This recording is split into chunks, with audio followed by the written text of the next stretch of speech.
Hi, welcome back guys. This is your friend, Lettuce Head Fanfics. Back with amazing fanfiction. This is the series of What If Deku Had Mysterious Haki Power? Now before starting, please give this video a like and subscribe to the channel if you want more videos like this. Now let's get into the fanfic.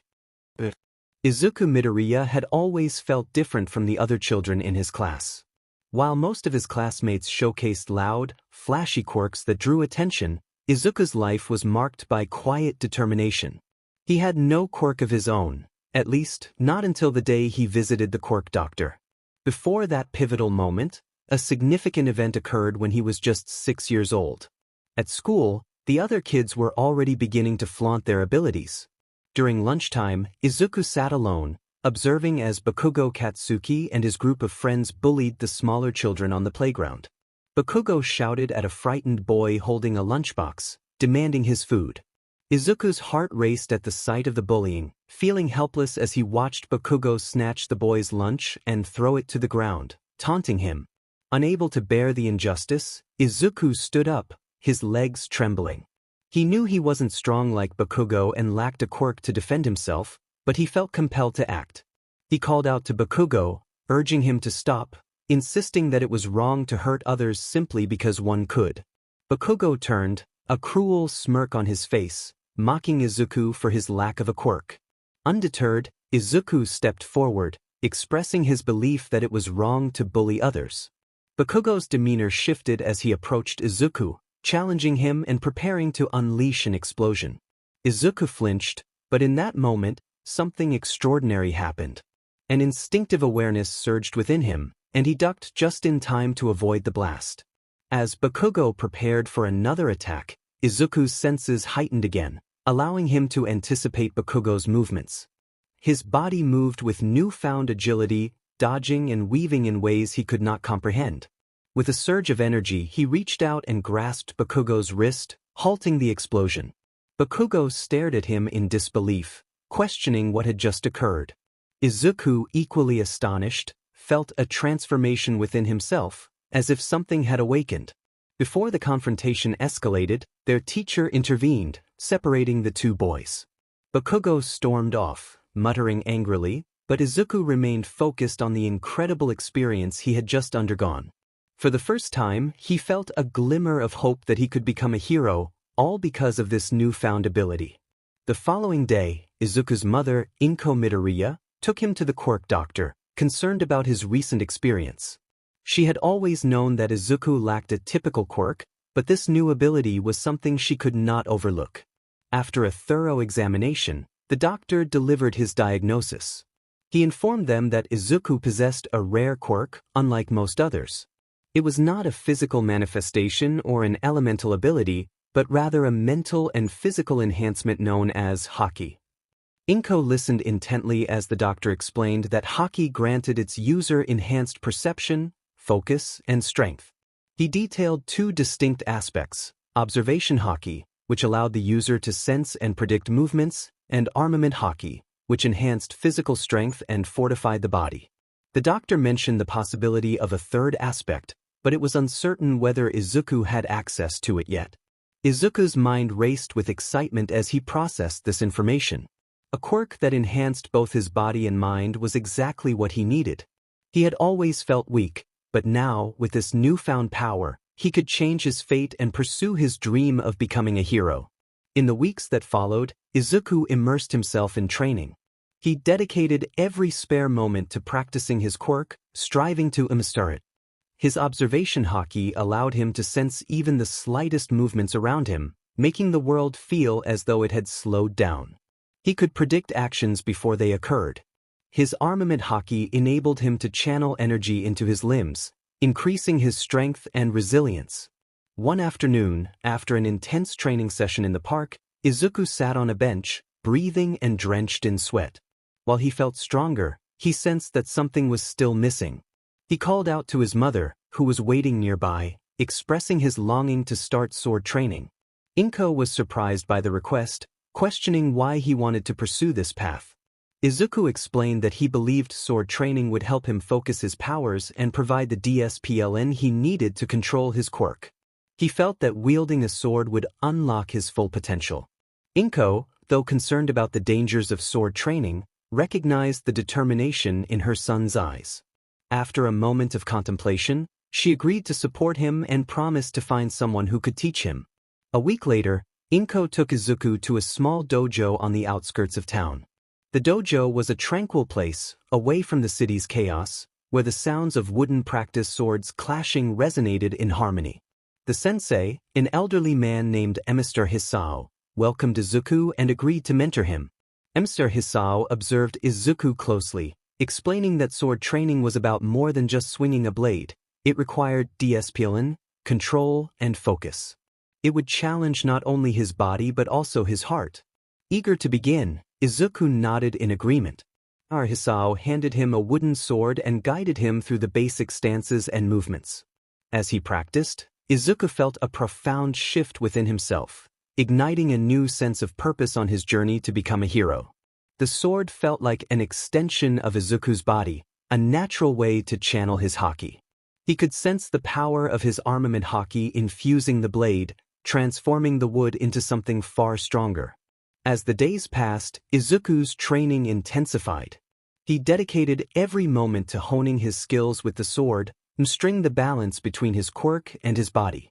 His observation haki allowed him to anticipate Mr. Hisao's movements during sparring, while his armament haki made his sword strikes more powerful than ever.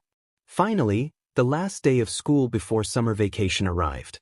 Izuku stood at the front of the classroom, his bakken slung over his back. He had trained hard, and although he still had a long way to go, he felt more confident in his abilities than ever before. The classroom buzzed with excitement as Mr. Shiro, the teacher, stood at the front. Known for his no-nonsense approach, Mr. Shiro had a unique ability to inspire his students to push beyond their limits. He began by addressing the class, and the students fell silent, their attention focused on him. Izuku, however, was lost in his thoughts, consumed by his dream of becoming a hero. His heart raced with excitement at the prospect of the upcoming UA entrance exams. This was his chance to prove to himself, to his mother, and to everyone that he could be more than just the boy with no quirk. The sound of the bell ringing snapped him back to reality, and he realized that class was over. As the students stood up in a flurry of chatter, packing their belongings, Izuku smiled faintly to himself, determination shining in his eyes. He didn't need to hear the rest of the announcement. He knew exactly what he had to do next. He was going to UA, and nothing would stand in his way. The school bell echoed through the halls, breaking Izuku Midoriya from his thoughts. He blinked, realizing he had completely zoned out during Mr. Shiro's closing remarks. Around him, students were packing up their belongings, excitedly discussing their summer plans and the hopes of attending the prestigious UA high school. Bakugo's sharp voice cut through the noise, making Izuku flinch. He turned slowly to see Bakugo standing at his desk with his usual sneer, his palms sparking faintly with small explosions. Bakugo warned Izuku not to think for a second that he could get into UA with his quirk. Izuku clenched his fists but chose not to respond, knowing that arguing would only escalate the situation. Instead, he packed up his notebook, slung his bag over his shoulder, and walked past Bakugo without a word. Bakugo clicked his tongue, watching Izuku leave, and warned him to stay out of his way to avoid embarrassment. Ignoring him, Izuku stepped out into the cool afternoon air, his heart pounding not from fear of Bakugo but from anticipation. He couldn't wait to get home, to continue training, and to prepare for the UA entrance exam. The streets were busy with people finishing their workday, and Izuku lost himself in the crowd. He kept his head down, his mind racing with thoughts of his future. He wondered how he could refine his haki before the exam. Mr. Hisao's sword training had been invaluable, but would it be enough? He resolved to work harder. As he walked under an overpass, an overwhelming sense of danger washed over him. His observation haki flared to life, and time seemed to slow. He turned just in time to see a manhole cover burst open behind him, a torrent of viscous sludge pouring out. The sludge villain emerged, its grotesque form twisting and expanding. It expressed its delight at finally being free and targeted Izuku, seeing him as a perfect body to hide in. Instinctively, Izuku activated his armament haki, fortifying his arms as he braced himself. The sludge collided with his defense, splattering but failing to overpower him. The villain acknowledged Izuku's fight, reforming and attacking again. Izuku ducked and weaved, using his observation haki to predict the villain's movements. He struck out with his fortified fists, knocking chunks away, but the villain reformed effortlessly. Realizing he couldn't win in this manner, Izuku thought about needing a plan. The villain surged forward, wrapping around his legs and pulling him to the ground. His fortified arms kept the sludge from engulfing his torso, but he was losing strength. Determined, he pushed back with everything he had, refusing to give up. Just as the villain began to smother him, a booming voice echoed through the alley. All Might appeared in a blur, landing with enough force to create a small shockwave. The villain recognized him and growled in acknowledgement. All Might declared his intention to put an end to the chaos. With a single, earth-shaking punch, he scattered the sludge villain, splattering it across the alley. Izuku collapsed to the ground, gasping for air. All Might quickly contained the sludge in an empty soda bottle, sealing it tight. He turned to Izuku, helping him to his feet and checking if he was all right. Izuku nodded, still in awe of the hero's presence. All Might grinned and prepared to leap away, but Izuku's heart raced. This was his chance. He called out to All Might, grabbing onto his leg just as the hero launched himself into the air. All Might, surprised, landed on a rooftop and set Izuku down. The bottle containing the sludge villain slipped out of his pocket, rolling unnoticed to the side. Izuku scrambled to his feet, his heart pounding as he asked All Might if someone like him, without a strong quirk, could become a hero. All Might's smile faltered, and he coughed violently, spitting out blood. Izuku froze in shock as the once mighty hero deflated, his muscular form shrinking into that of a frail, skinny man. Izuku stammered, questioning what had happened. All Might sighed and sat down, revealing his true form. A battle with a particularly nasty villain had left Izuku Midoriya in a challenging situation. He could only maintain his muscular form for a few hours each day, a secret that shocked him as he learned it from All Might, the #1 hero and the symbol of peace. All Might explained that being a hero was about more than just possessing power, but it was difficult without a strong quirk. Izuku's thoughts were interrupted when an explosion shook the building, prompting both him and All Might to rush downstairs into chaos. A massive crowd had gathered, and smoke billowed from a street corner. Flames flickered in the distance, and Izuku's heart sank upon realizing that the sludge villain had escaped and was attacking Bakugo Katsuki. The villain had engulfed Bakugo, who struggled to break free, his explosions flaring but having little effect. Panic filled Bakugo's eyes, a stark contrast to his usual confidence. 3 heroes stood nearby, but none took action. One, a man with a water-based quirk, expressed his concern that his abilities were insufficient to handle the situation. Another hero, who could manipulate wood, sighed, indicating that intervening might worsen the situation, as Bakugo's explosions were keeping the villain unstable. Izuku's heart raced as he watched Bakugo's fearful gaze lock onto his own. Without a moment's hesitation, Izuku charged forward, activating his armament haki. His fists glowed faintly as he struck the sludge villain, splattering parts of it away from Bakugo. He shouted with determination, demanding that the villain release his friend. The sludge villain roared in response, swatting at Izuku, who dodged with his observation haki, skillfully avoiding the attacks. Izuku aimed for the weak points in the villain's form, but it was not enough. The sludge began to wrap around him, pulling him closer. Bakugo's muffled voice reached him, expressing frustration and disbelief at Izuku's reckless bravery. Izuku, however, was resolute in his determination to save Bakugo. Just as the villain tightened its grip, All Might appeared in his muscular form, radiating confidence and determination. With a powerful punch, All Might struck the villain, dispersing the sludge entirely and clearing the skies above. The force of the blow sent a gust of wind rippling through the crowd. As the chaos subsided, the heroes turned to Izuku, their expressions stern. One scolded him for his recklessness, warning that he could have put himself and Bakugo in danger.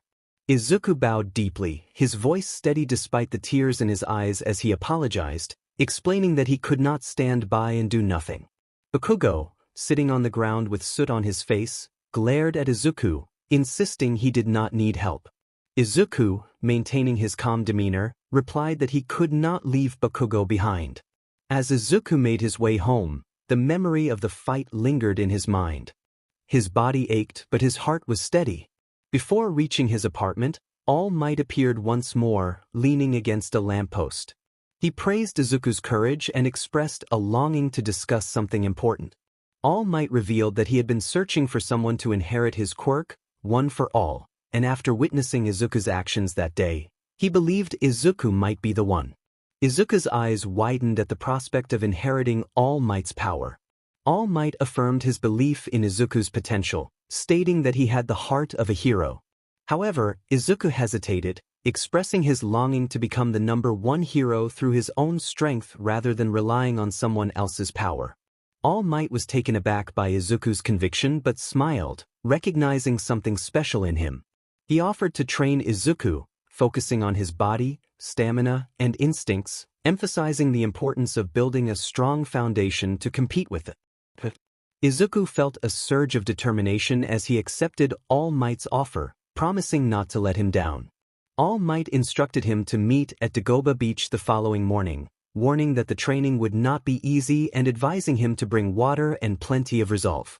The next morning, Izuku stood at the edge of Dagoba Beach, astonished by the amount of trash littering the shoreline. Old tires, rusted appliances, and mounds of debris stretched out in every direction. All Might explained that cleaning the beach would not only benefit the community but also build Izuku's strength, endurance, and discipline. Each piece of junk moved would bring him closer to his goal. Despite feeling overwhelmed, Izuku resolved to tackle the task. He approached a pile of debris and struggled to lift an old tire, his arms trembling under the weight. As sweat dripped down his face, he reflected on the countless hours he had spent training his quirk and swordsmanship. He realized that while he had trained his abilities, he had neglected to train his body. If he wanted to stand at the top, he needed to change that. With a determined grunt, he hoisted the tire over his shoulder and trudged toward the designated collection area. Each step burned, but he pushed forward, fueled by his unwavering resolve to become a hero on his own terms. All Might observed Izuku closely, arms crossed and a smile on his face, filled with encouragement. The work was exhausting, and just a single trip left Izuku's arms aching and his legs shaky. All Might reminded him to pace himself, emphasizing that the key to endurance was consistency. If he pushed too hard too fast, he would burn out. Izuku wiped the sweat from his brow and took a few deep breaths, acknowledging the advice. He began to walk slower, focusing on each motion. As he moved more deliberately, the burn in his muscles shifted into something more manageable. It wasn't easy, but the more he worked, the clearer his goal became. By midday, Izuku was drenched in sweat, his hands blistered from gripping the heavy debris. Each time he felt like stopping, he thought about UA High School, his dream, and how far he still had to go. He reassured himself that he could do this as he lifted another piece of trash. The sun beat down on him as he continued to clear the beach, but his resolve remained unshaken. He reflected on the countless hours spent training his haki, honing his swordsmanship, and developing his quirk. This work felt different. It was about building the foundation that would support everything else and strengthening his very body. As the day wore on, the amount of trash seemed endless, but Izuku's determination never wavered. Every step brought him closer to something greater. His muscles protested, but he ignored the pain, driven by the thought of standing in front of All Might to show his progress. By the time the sun dipped below the horizon, Izuku collapsed onto the sand, trembling from exhaustion. His chest rose and fell with heavy breaths, and his limbs felt like lead. Despite his fatigue, a sense of pride filled him. He had worked harder that day than ever before, and although the beach was still far from clean, it was starting to show signs of progress. All Might approached him, handing him a bottle of water and praising his resolve. He encouraged Izuku to keep that fire burning, and Izuku smiled weakly, promising to continue working hard. Days turned into weeks and weeks into months. Each morning, Izuku tirelessly cleared the beach, the heavy lifting strengthening his muscles while the repetitive tasks honed his focus and stamina. He became accustomed to the grueling work, building up his physical endurance day by day. In addition to his physical training, he focused on refining his haki. Mornings were spent clearing debris, and evenings were dedicated to swordsmanship training with Mr. Hisao. The combination of physical conditioning and mental sharpening kept Izuku busy, but he welcomed the challenge. It kept him focused and determined, and every day he felt himself getting closer to his goal. One evening, after an intense training session, Izuku sat against a tree near the dojo, wiping the sweat from his brow while staring up at the starry sky. His mind wandered to the battles ahead and the trials he would face as he pursued his dream of becoming the #1 hero. He realized he needed to be better, to be strong in every way, physically, mentally, and with his sword. Only then would he be ready. As he trained, he learned more about himself. He discovered that strength wasn't just about power, it was about balance. His body, haki, and swordsmanship all needed to work together, each part supporting the other. The more he trained, the more everything began to click. One night, after a sparring match with Hisao, Izuku felt his blade slice through the air with newfound precision. His strikes were sharper and more controlled, and the pressure of the sword felt almost natural in his hands. Hisao was impressed and told Izuku that his progress was undeniable. He emphasized the importance of trusting his skills, instincts, and everything he had learned, as the battlefield would test him. The night before the UA entrance exam, Izuku stood on the now spotless Dagoba municipal beach, gazing at the ocean. The waves crashed gently against the shore, providing a calming backdrop to the whirlwind of emotions swirling in his chest. All Might joined him, acknowledging that the beach was proof of Izuku's hard work and determination. He praised Izuku for building the strength, skill, and resolve needed to face the challenges ahead. Izuku expressed his gratitude, acknowledging that he couldn't have done it without All Might's guidance. All Might reminded him that while he provided the tools, it was Izuku who chose to wield them. He encouraged Izuku to remember this on the following day, assuring him that he had earned his place at UA and should go out there to show them what he was made of. Later that evening, Izuku visited Mr. Hisao for one final sparring session. Hisao acknowledged Izuku's progress, noting that his haki had matured and his strikes were precise. He advised Izuku to trust in what he had learned for the exam. As the sun rose on the day of the UA entrance exam, Izuku stood outside the towering gates of the prestigious school, his heart pounding with excitement rather than fear. He glanced down at his calloused hands and the hilt of his sword, securely strapped to his side. The sweat on his brow was from anticipation, not nerves. He had been honed by All Might's rigorous training, refined by Mr. Hisao's careful guidance, and his haki had sharpened into a potent weapon. With renewed determination, Izuku stepped forward, ready to face the challenges ahead. He felt that this was it, the moment to show everyone that he could become a hero. He had worked tirelessly for this moment, and now, standing before the gates of UA, he felt the weight of his training settle in. This was the true test of everything he had prepared for. He had refined his swordsmanship, honed his haki abilities, and built his body to match his growing resolve. Yet, nothing could fully prepare him for the magnitude of this moment. He was about to face a real examination of his abilities, surrounded by other hopeful students, all striving to become heroes. The booming voice of Present Mike filled the room, commanding immediate attention. The students quieted down, and he shifted his focus to the front. Present Mike welcomed everyone to the UA entrance exam, his energy practically bouncing off the walls.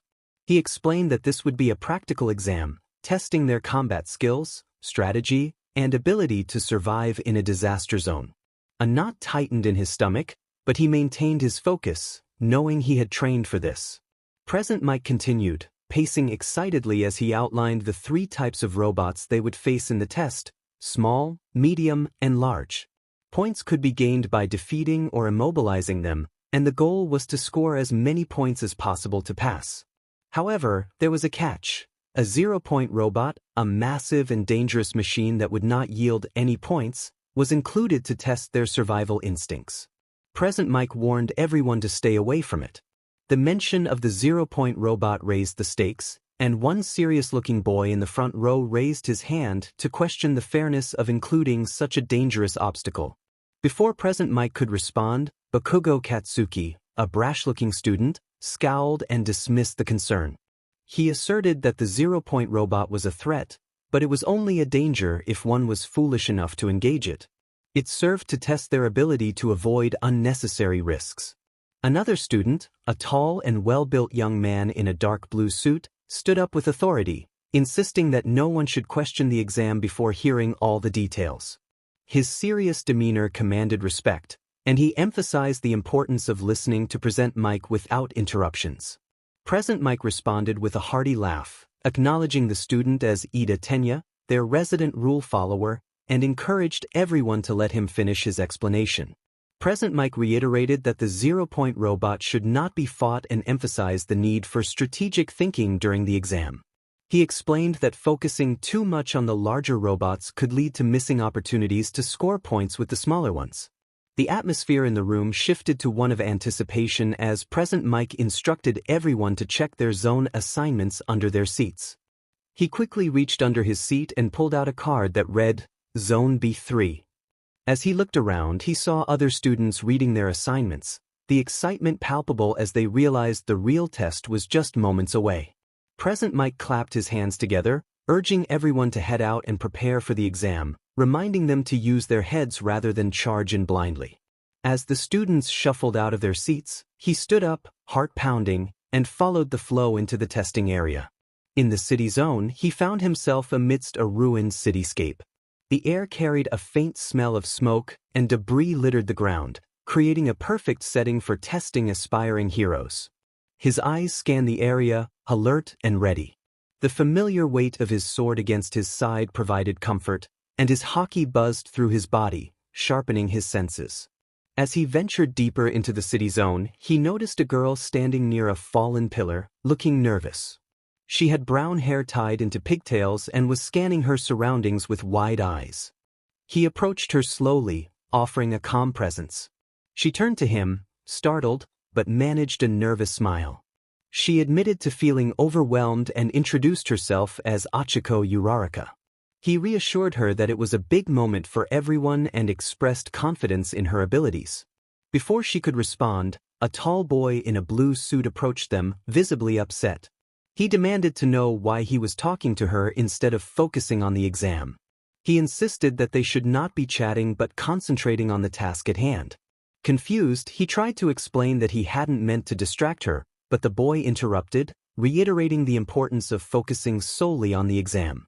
Izuku Midoriya sat in his room, his legs crossed on his bed, staring intently at the ceiling. The events of the UA entrance exam replayed in his mind like a film reel. His sword, now resting on its stand against the wall, gleamed faintly in the sunlight streaming through the window. His body still ached slightly from the intensity of the test, but it was a good ache, a reminder of his hard work. He had done everything he could during the exam. He had fought robot after robot, used his haki to its fullest, and saved Achiko from the 0-point robot. But now, the waiting game had begun. Days had passed since the exam, and the uncertainty was eating at him. He worried about whether he had scored enough points and if saving Achiko had cost him the points he needed. A knock at the door interrupted his thoughts. His mother, Izuku Midoriya, called from the hallway, announcing that there was a letter for him. Izuku's heart leaped into his throat. He scrambled off the bed, nearly tripping over himself as he rushed to the door. His mother stood there, holding a large envelope with the UA logo stamped across the front. She expressed a mix of excitement and nervousness as she handed it to him. With trembling hands, Izuku took the envelope, staring at it as though it might disappear if he blinked. He thanked his mother and stepped back into his room, where he sat at his desk. After a long moment of contemplation, he finally tore it open. A small disc slipped out, clattering onto the wooden surface. He picked it up and placed it in his computer's projection port. A moment later, the holographic figure of All Might appeared, his larger-than-life grin filling the room. All Might congratulated Izuku, delivering the good news that he had passed the UA entrance exam. Izuku's heart felt like it might burst as All Might continued to break down his performance. He had scored an impressive 57 points in the combat section, and what truly set him apart was his heroic spirit. The chart displayed a replay of Izuku cutting through the zero-point robot's arm to save Achiko. He earns 60 rescue points for his actions during the exam, bringing his total to 117 points. All Might praised his selflessness and courage, welcoming him to UA High School. The next morning, Izuku stood before the towering gates of UA High School, his acceptance letter safely tucked into his bag. The campus was even more impressive up close, the sheer size and grandeur of the buildings filling him with awe. As he stepped through the gates, students bustled around him, all wearing expressions of excitement and nervousness. He recognized a few faces from the exam, including Achiko, who waved enthusiastically when she spotted him. Achiko approached him with a cheerful demeanor, expressing her gratitude for his help during the exam. Izuku smiled shyly, downplaying his actions as something anyone would do. However, Achiko insisted that not everyone would have faced the zero-point robot like he did, calling his actions amazing. Before Izuku could respond further, Tenya Ida approached, his stride purposeful and his expression serious. He expressed surprise at seeing Izuku but commended him for his commendable actions during the exam. Izuku felt a surge of confidence from Ida's unexpected compliment and expressed his eagerness to learn alongside his classmates. Near the back of the room sat a tall girl with black hair tied into a high ponytail, her posture regal and confident. She exuded intelligence and poise as she flipped through a thick notebook. Izuku hesitated before walking over, his curiosity urging him forward. He nervously asked if he could sit next to her, and she smiled politely, introducing herself as Momo Yaoyorozu. Recognized him as the one who had destroyed the zero-point robot during the entrance exam and expressed genuine curiosity about his actions. Izuku admitted that he simply couldn't let someone get hurt, and Momo noted that such thinking is what makes a good hero. Surprised by her compliment, Izuku thanked her, feeling a sense of camaraderie. As more students filed into the room, Izuku began discreetly surveying his classmates, his notebook already in hand. He observed a girl with pink skin and yellow eyes chatting animatedly with a tall boy who had multiple arms. The girl's energy was infectious, and Izuku quickly jotted down notes about her vibrant personality. Excitement filled the air as the new school year began, and Izuku felt a sense of belonging among his peers. In a classroom filled with eager students, the atmosphere buzzed with excitement and anticipation. Izuku Midoriya, a boy with a determined spirit, sat diligently taking notes as he observed his classmates. Among them was a boy with red spiky hair and sharp teeth, who stood by the window laughing with a shorter boy whose head resembled a grape. The red-haired boy appeared to have a sturdy physique, likely indicating a quirk related to physical strength, while the grape-headed boy seemed to possess adhesive properties. As Izuku continued his observations, his gaze fell upon Katsuki Bakugo, who lounged at the back of the room with his feet propped up on the desk. The sudden booming voice of Tenya Ida broke through the chatter, demanding Bakugo to remove his feet from the desk. Ida approached Bakugo with a stern expression, emphasizing the importance of respect in their learning environment. Bakugo, however, responded with a lazy smirk, dismissing Ida's authority and taunting him instead. Izuku felt a knot tighten in his stomach as Bakugo's attention shifted toward him. Bakugo's demeanor shifted from playful to menacing as he approached Izuku, mocking him for making it to this point. Izuku, feeling the weight of Bakugo's words, tried to assert himself, claiming he was no longer the same person he used to be. Bakugo's response was a narrowed gaze filled with challenge, hinting at an ongoing rivalry. Before the situation could escalate, Momo Yaoyorozu intervened. With calm firmness, she addressed Bakugo, reminding him that they were all there to become heroes and should focus on their own progress rather than intimidating others.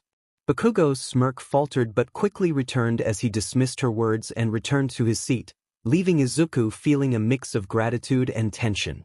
Just then, the classroom door swung open, revealing a peculiar figure in a yellow sleeping bag who slithered into the room and collapsed at the front.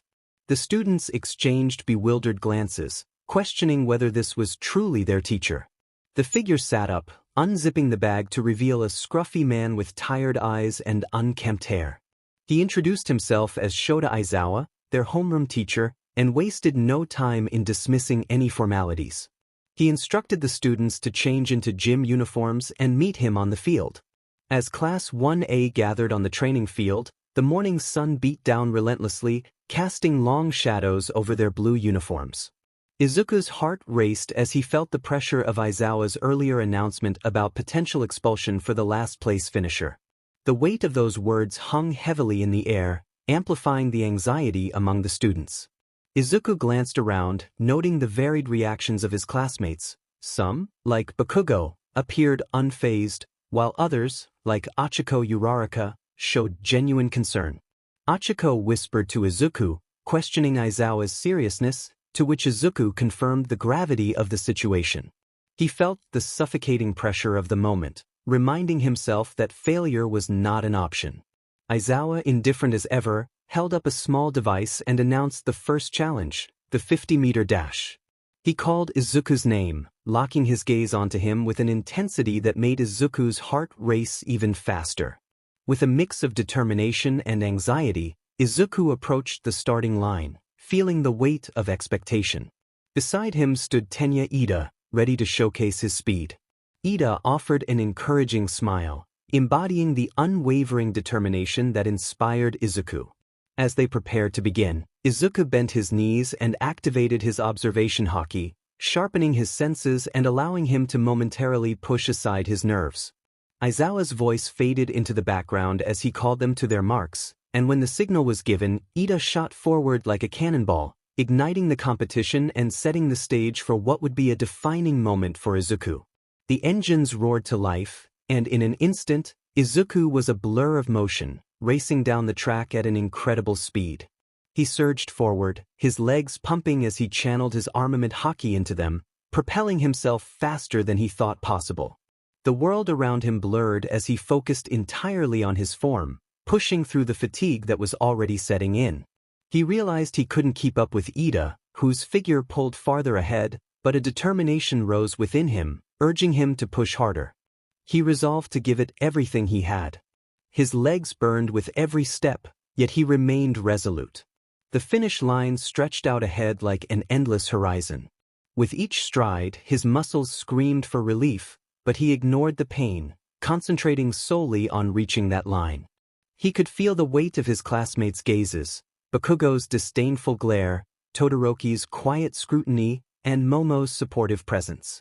Their eyes were on him, and he refused to let them down. Finally, after what felt like an eternity, Izuku crossed the finish line, his breath coming in ragged gasps. His chest heaved, and for a moment he felt as if he might collapse. Then, Aizawa's voice cut through the haze of exhaustion, announcing his time. It was 6.9 seconds. Izuku blinked, struggling to process the result. It wasn't Ida's impressive 3.04 seconds, but it was better than he had expected, much better. He stumbled back to the sidelines, trying to steady his breathing. Momo offered warm encouragement, noting that it was a commendable time for someone without a speed-oriented quirk. She jotted something down in her notebook, her calm demeanor unchanged by the test. Her words brought Izuku a measure of comfort. Ida approached him with a smile, acknowledging his hard work and training. Izuku stammered a grateful response, still trying to catch his breath. As the rest of the class took their turns, Izuku observed them carefully, studying their different approaches. Denki Kaminari's run was solid, though his speed was slightly hindered by his usual lack of focus, nearly causing him to trip. Mina Ishido, on the other hand, showcased her acid quirk in an impressive display, sliding effortlessly along the track, her agility drawing surprised murmurs from the others. Izuku admired her ingenuity. She creatively used her quirk to compensate for her lack of speed and made a mental note to learn from her. Todoroki stole the show with a burst of ice that propelled him forward in a flurry of snow and ice. His result was nothing short of spectacular. He completed the dash in a staggering 3.2 seconds, demonstrating flawless control over his power. Bakugo was not far behind, launching himself forward with explosions firing from his palms. He finished in 4.1 seconds, his usual arrogance undiminished. He sneered at the rest of the class, daring them to surpass him. Izuku clenched his fists but remained silent, determined not to rise to Bakugo's provocations. He needed to keep his focus on himself, Bakugo's taunts would only throw him off. The next challenge was a grip strength test, which made Izuku feel even more anxious. Shoji Mizo went first, flexing his multiple arms as he gripped the device, achieving a jaw-dropping 540 kilograms. The entire class stared in awe, impressed by his raw strength. Bakugo followed, his hand crackling with sparks as he gripped the device. Aizawa announced his result flatly, 87 kilograms. Kaminari couldn't help but tease, but Bakugo shot him a sharp glare, his temper flaring as sparks flew from his palms. Kaminari quickly backed off, chuckling nervously as the tension in the air increased.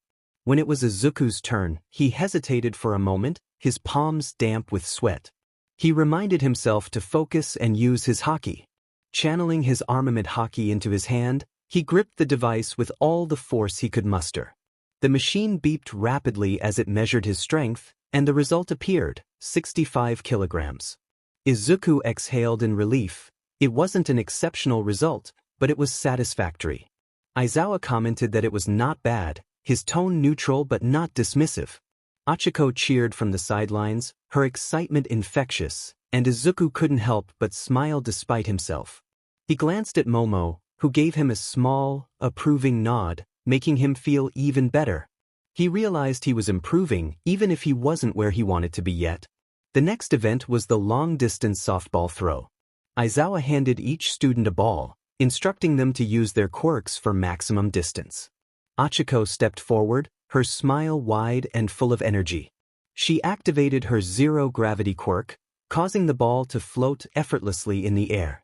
With a flick of her wrist, she sent it soaring, achieving an astounding result that prompted laughter and applause from the class.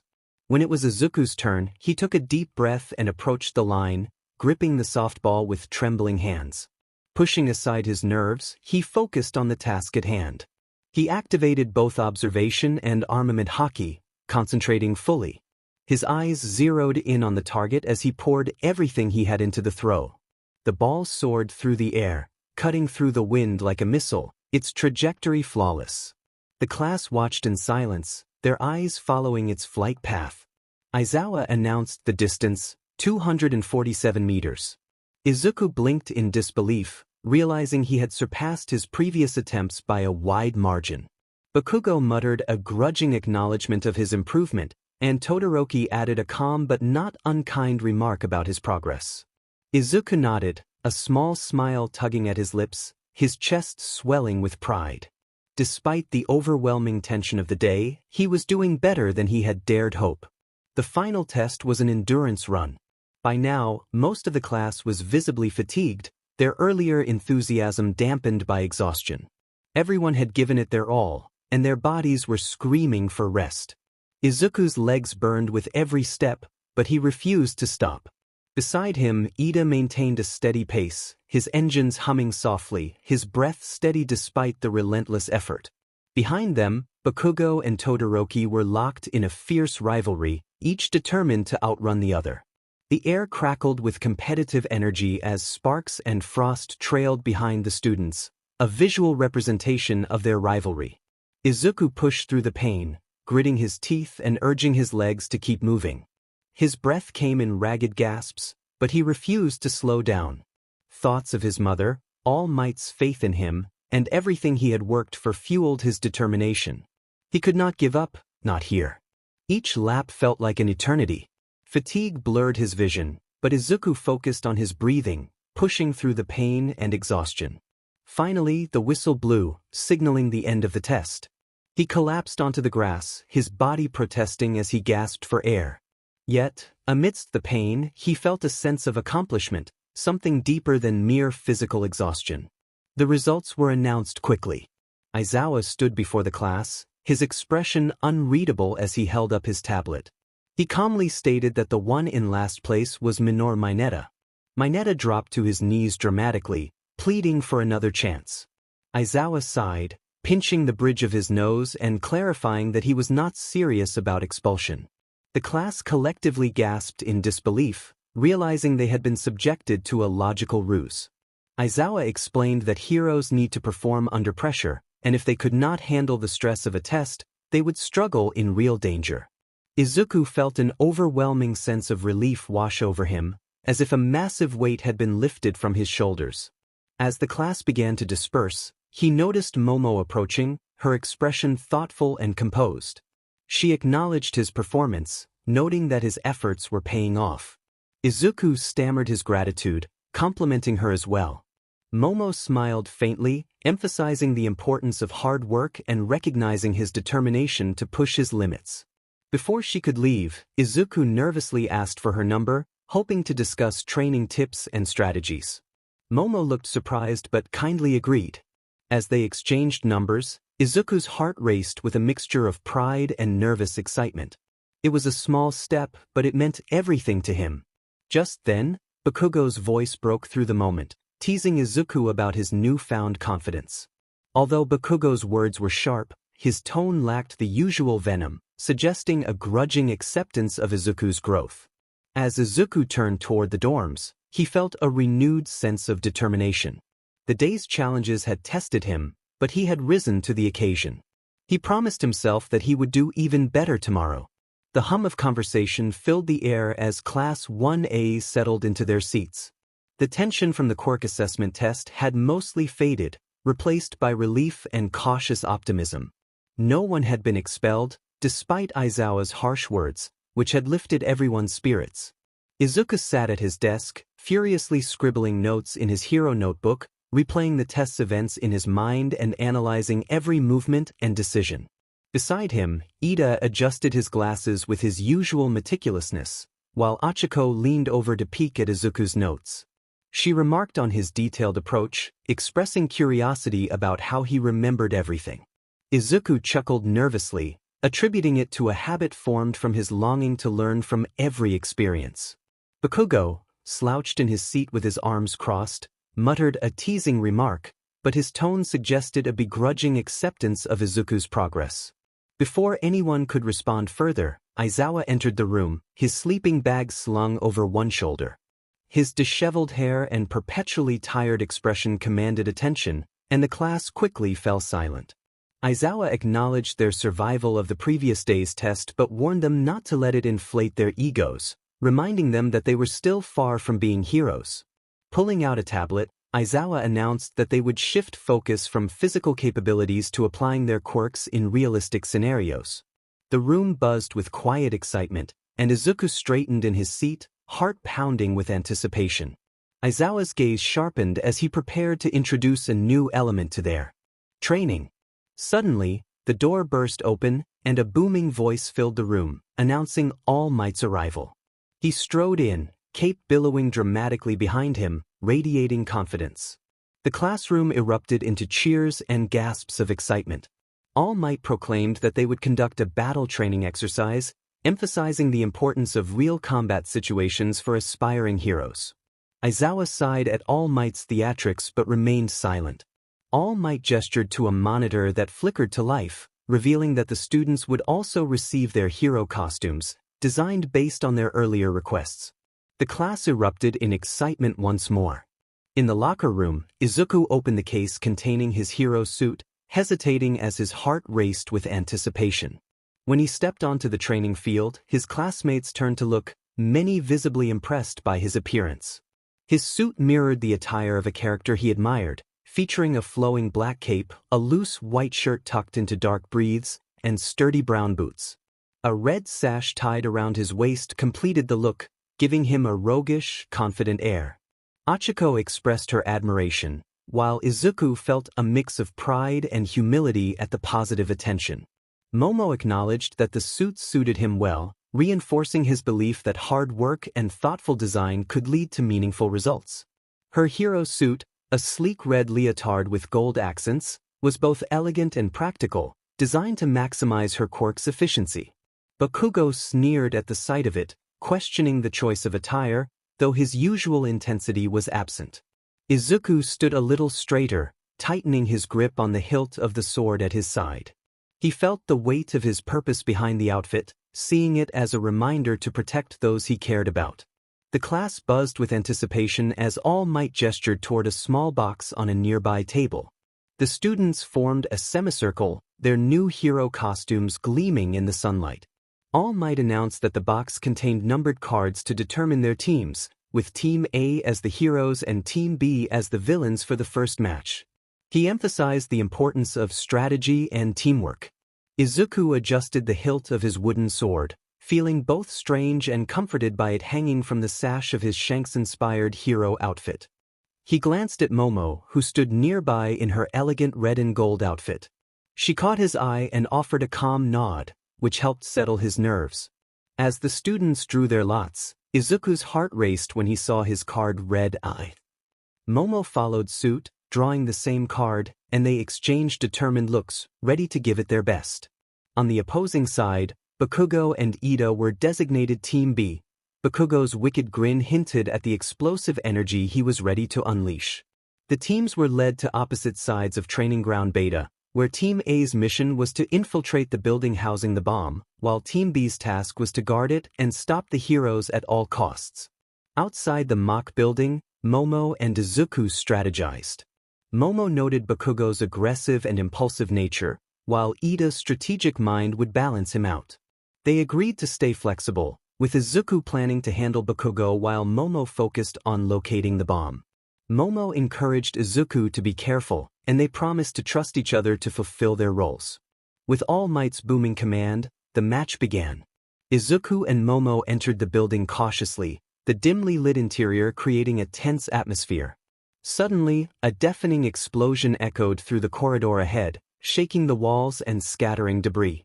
Izuku stood firm, sword drawn, ready to confront Bakugo, who taunted him, expressing his intent to crush him despite Izuku's growth. As Bakugo lunged forward, Izuku instinctively moved, his sword intercepting the blast in a fiery clash. The shockwave rattled the hallway, but Izuku held his ground, determined not to back down. Bakugo charged again, unleashing a series of small explosions, but Izuku deftly deflected them with precise slashes of his sword, each movement reinforced by the energy of armament Haki. The battle intensified as Bakugo unleashed a relentless barrage of explosions, forcing Izuku to retreat momentarily. However, Izuku planted his feet firmly, using his sword to deflect the incoming blasts. He dashed forward through the smoke, engaging Bakugo in a fierce clash of fire and steel. Each strike sent shockwaves through the air, illuminating the dim corridor with bursts of heat. As the fight continued, Izuku felt the strain in his arms but remained focused. His observation Haki provided him with crucial insights into Bakugo's movements, allowing him to adapt and counterattack effectively. When Bakugo lunged again, Izuku sidestepped and redirected the explosion downward, creating an opening for his own attack. Bakugo, frustrated by Izuku's resilience, launched himself forward with renewed determination. Izuku ducked under the attack and pivoted behind Bakugo, swinging his sword in a wide arc. Bakugo narrowly escaped, landing on the ground, breathing slightly and acknowledging Izuku's growth. The clash intensified as Bakugo prepared to unleash a massive explosion from his gauntlets. The force shook the entire building, sending a wave of fire and debris surging toward Izuku. He stood his ground, resolute and unflinching, ready to face whatever came next. Izuku planted his feet firmly and raised his sword, channeling all his focus into armament Haki. The blade shimmered with dark energy as he swung with all his might. The clash that followed was cataclysmic, with the explosion meeting Izuku's sword head-on, splitting around him like water against a rock. The hallway became engulfed in smoke and ash, the air thick with the acrid smell of burnt metal. When the dust settled, Izuku stood at the center of the destruction, his sword glowing faintly. He was battered, his coat torn, and his breathing heavy, yet his resolve remained unshaken. Bakugo staggered, his gauntlets cracked from the force of his own attack. Frustration burned in his eyes, but there was also a flicker of grudging respect as he acknowledged Izuku's resilience. Izuku straightened, pointing his sword at Bakugo, affirming his determination not to give up. Meanwhile, Kirishima slammed his hands on the desk, leaning forward in excitement, marveling at the explosions as Bakugo went all out. Kaminari winced at the fiery blasts lighting up the screen, questioning when Midoriya had acquired a sword. Todoroki, with a calm gaze, noted that it was not just the sword.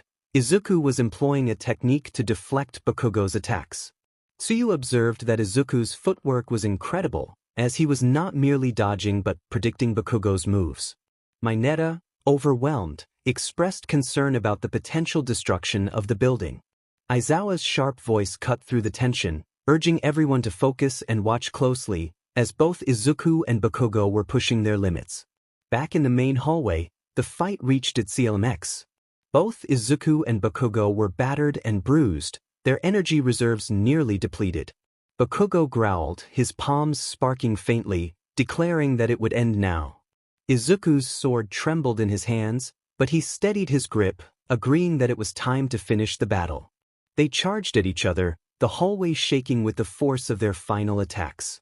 Bakugo unleashed an explosion larger than ever, a roaring inferno consuming everything in its path.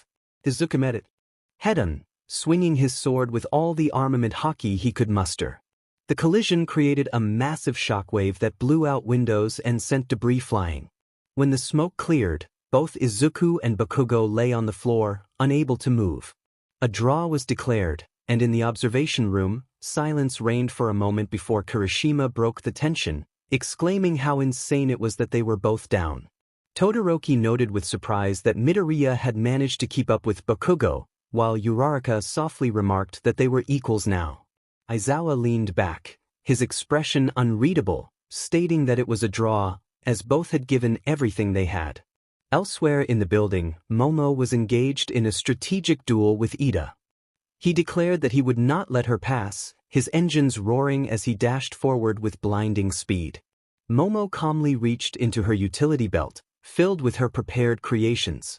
As Ida charged, she threw a smoke bomb to the ground, filling the hallway with thick, choking clouds.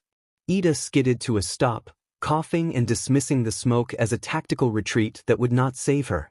From the smoke, a pair of caltrops scattered across the floor, which Ida narrowly avoided thanks to his enhanced reflexes. Momo's voice echoed from within the cloud, pointing out that Ida relied too much on linear speed and questioning what would happen if she took away his ability to move freely. As the smoke cleared, Momo was revealed holding a shield and a polearm, having placed several sticky traps on the floor. Ida shouted that her strategy was predictable as he leaped over the traps. Momo anticipated this move, using her polearm to vault over him, spinning midair to block his retaliatory kick with her shield. They landed in a stalemate, both breathing heavily. Ida admitted he expected no less from her, and she reciprocated the sentiment with a faint smile. The battle continued, their movements calculated and precise. Ida's speed was impressive, but Momo's quick thinking and resourcefulness began to turn the tide. As Ida declared that she was cornered, he dashed forward with his engines roaring louder than ever. However, Momo had been planning for this moment. As he closed the gap, she activated a small, portable EMP generator she had assembled behind her back. The device emitted a burst of energy, causing Ida's engines to sputter and die mid-charge. Ida's momentum faltered as he stumbled to a stop, bewildered. Seizing the opportunity, Momo swept his legs out from under him with her polearm, sending him sprawling to the ground. Before he could recover, she pointed the sharp end of the polearm at his chest, declaring that it was over and he was immobilized. Ida acknowledged her victory, urging her to claim it. Reaching the bomb, Momo stretched out her hand, her fingertips brushing its surface, triggering a siren that blared throughout the training arena. All Might's voice boomed over the intercom, announcing that the training exercise was over and the hero team had won. The observation room erupted in cheers and applause, with Kirishima pumping his fist in celebration and Uraraka bouncing in excitement over Momo's perfect strategy. Todoroki noted that Midoriya's ability to hold off Bakugo was impressive teamwork. After the exercise, as the students regrouped in the observation room, Izuku and Momo became the center of attention. Kaminari clapped Izuku on the back, praising his newfound sword-fighting skills, while Jiru commended Momo for her ingenious EMP. Momo thanked them politely, but her gaze kept drifting to Izuku, who was still leaning against the wall, exhausted yet smiling faintly. She approached him as the rest of the class dispersed, softly complimenting his performance. Izuku straightened up, blushing slightly as he expressed his admiration for her quick thinking with the Momo tucked a strand of hair behind her ear, her cheeks tinged with a faint blush as she acknowledged his bravery in facing Bakugo. They shared a brief pause, smiling at each other, the atmosphere between them light and comfortable. Momo suggested that they train together sometime, believing they could learn a lot from each other. Izuku's eyes widened in surprise, and he eagerly agreed, feeling honored at the prospect of training with one of the smartest people in their class. Momo smiled, her confidence shining through, and they both felt a sense of excitement about their future collaboration. As Izuku watched Momo walk away to join the others, a small, determined smile formed on his face. He felt exhausted but also a renewed sense of purpose. Today was not just a victory, it was a step forward. The atmosphere in Class 1A buzzed after the class representative election. Izuku sat at his desk, staring at the paper tally in disbelief. He had never expected to be chosen as the leader of their class, yet here he was, Midoriya Izuku, Class 1A's representative. He exhaled deeply, reminding himself that he had to do his best because everyone was counting on him. Aizawa stirred from his sleeping bag, rubbing his eyes as he announced that they would move on since the representative and vice representative had been sorted out. He stretched and pulled out his phone, scrolling through what looked like an itinerary. He informed the class that they would be heading to an external training facility called the Unforeseen Simulation Joint, or USJ, the following day. They would practice rescue operations in different simulated disaster zones, led by Pro Hero 13, and he expected everyone to listen and learn. Excitement spread through the class. Kirishima expressed his enthusiasm, while Shiro noted that it would be nice to do something other than combat practice. Ida emphasized the importance of rescue operations, stating that a true hero must be able to save lives efficiently. Aizawa dismissed the class, reminding them to be on time the next morning. As students packed up to leave, Momo approached Izuku and reminded him not to forget about their training session later. He confirmed that he would meet her at the training hall after school. Later that evening, Izuku and Momo met in one of UA's private training rooms. The space was quiet, save for the faint hum of the air system. Momo had prepared a set of wooden swords, placing them neatly on a rack. She suggested starting with footwork drills, noting that while Izuku had good instincts, he hesitated in the middle of a fight, which could be dangerous against unpredictable opponents. Izuku nodded and gripped the wooden sword. Momo took her stance, fluid and composed, before launching into a series of precise strikes. Izuku did his best to block, but Momo's technique was nearly flawless. She pointed out that while he was reading her movements well, his counters were slow and encouraged him to react faster. With each round, Izuku improved little by little. Momo was patient yet relentless, pushing him to keep up. After an hour, they took a break, both breathing heavily but satisfied with their progress.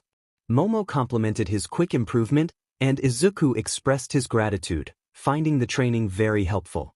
Momo affirmed that they would continue this training whenever they had time, emphasizing that a hero must always strive to be better. The next morning, Class 1A gathered outside, waiting for the school bus. The excitement among the students was palpable. Kirishima exclaimed about the upcoming rescue training, while Uraraka wondered what kinds of disasters would be simulated. Momo explained that the USJ was one of the most advanced training facilities at UA, divided into different zones that replicated real-world rescue scenarios. As the bus arrived, the students boarded, taking their seats in neat rows rather than the circular layout they had initially expected. The bus rumbled steadily down the long highway, its interior bathed in the soft glow of the early morning sun streaming through the windows.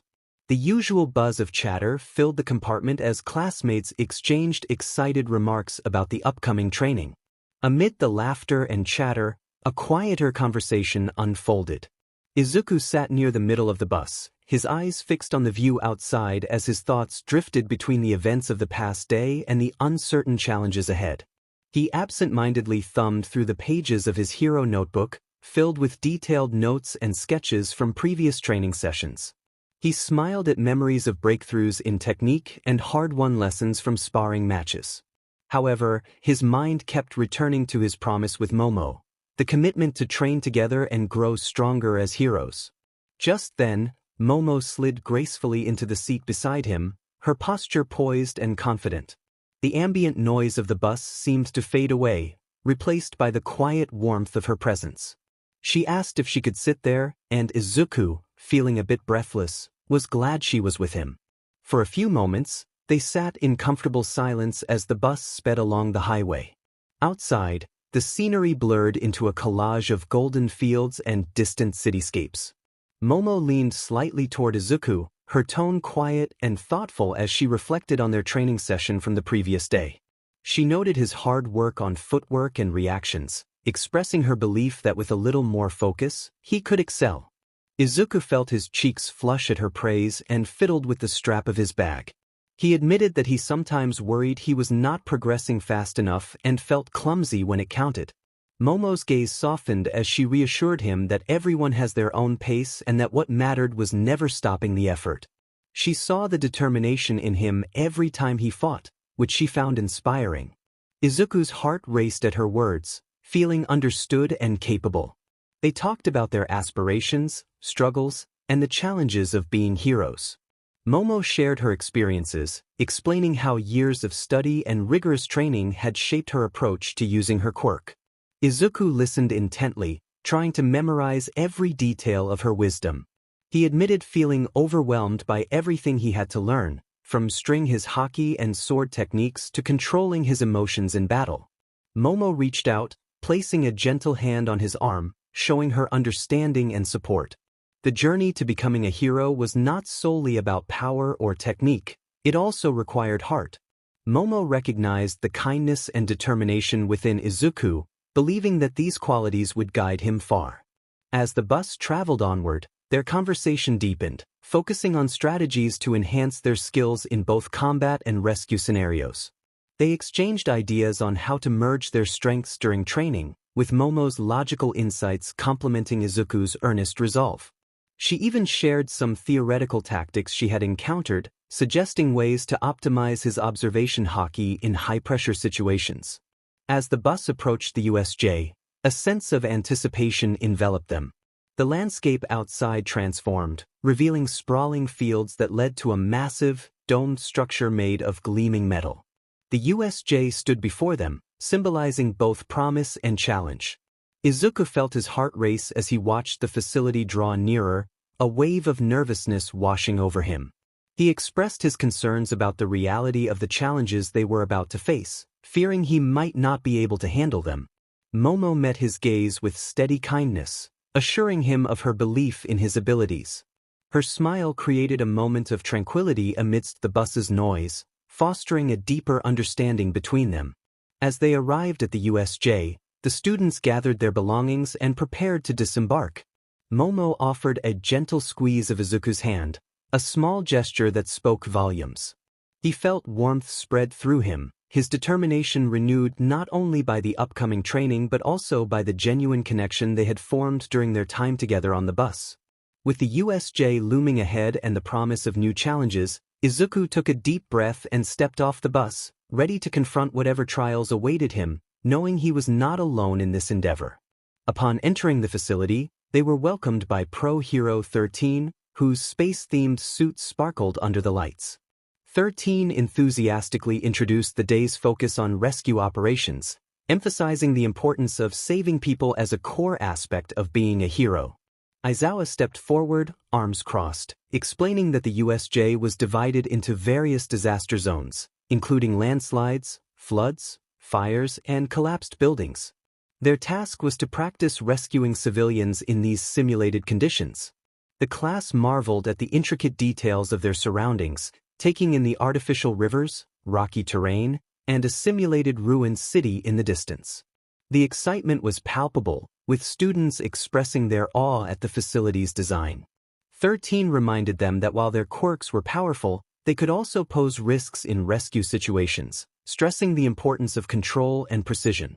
Just as they were about to begin their training, an unsettling sound filled the air, and the lights flickered ominously. Suddenly, a dark, swirling mist formed in the center of the facility, from which shadowy figures emerged. Aizawa's demeanor shifted instantly as he pushed his goggles up and positioned himself protectively in front of the students. A deep voice emerged from the mist, taunting Aizawa and revealing their intent to confront All Might.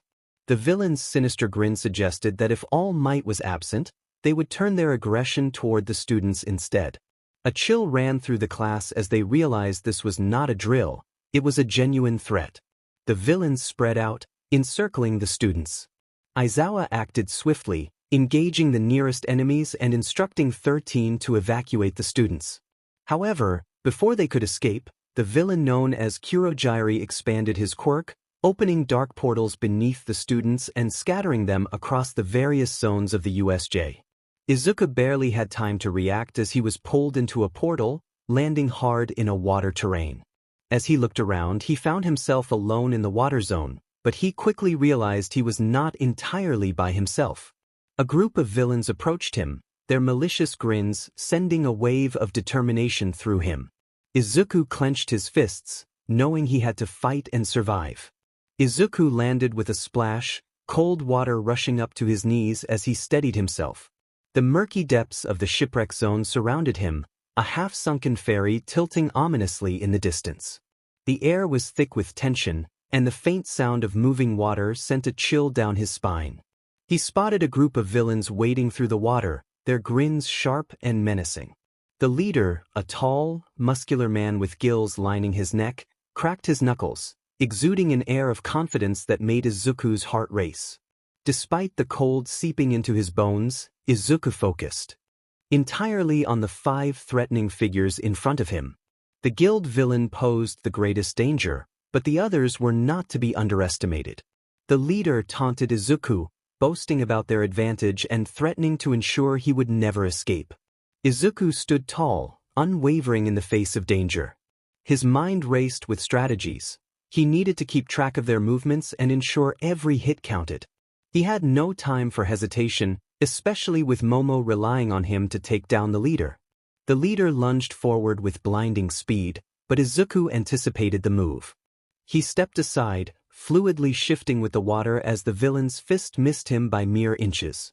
Without wasting a moment, Izuku raised his arm, coated with armament Haki, and countered with a powerful punch to the villain's side.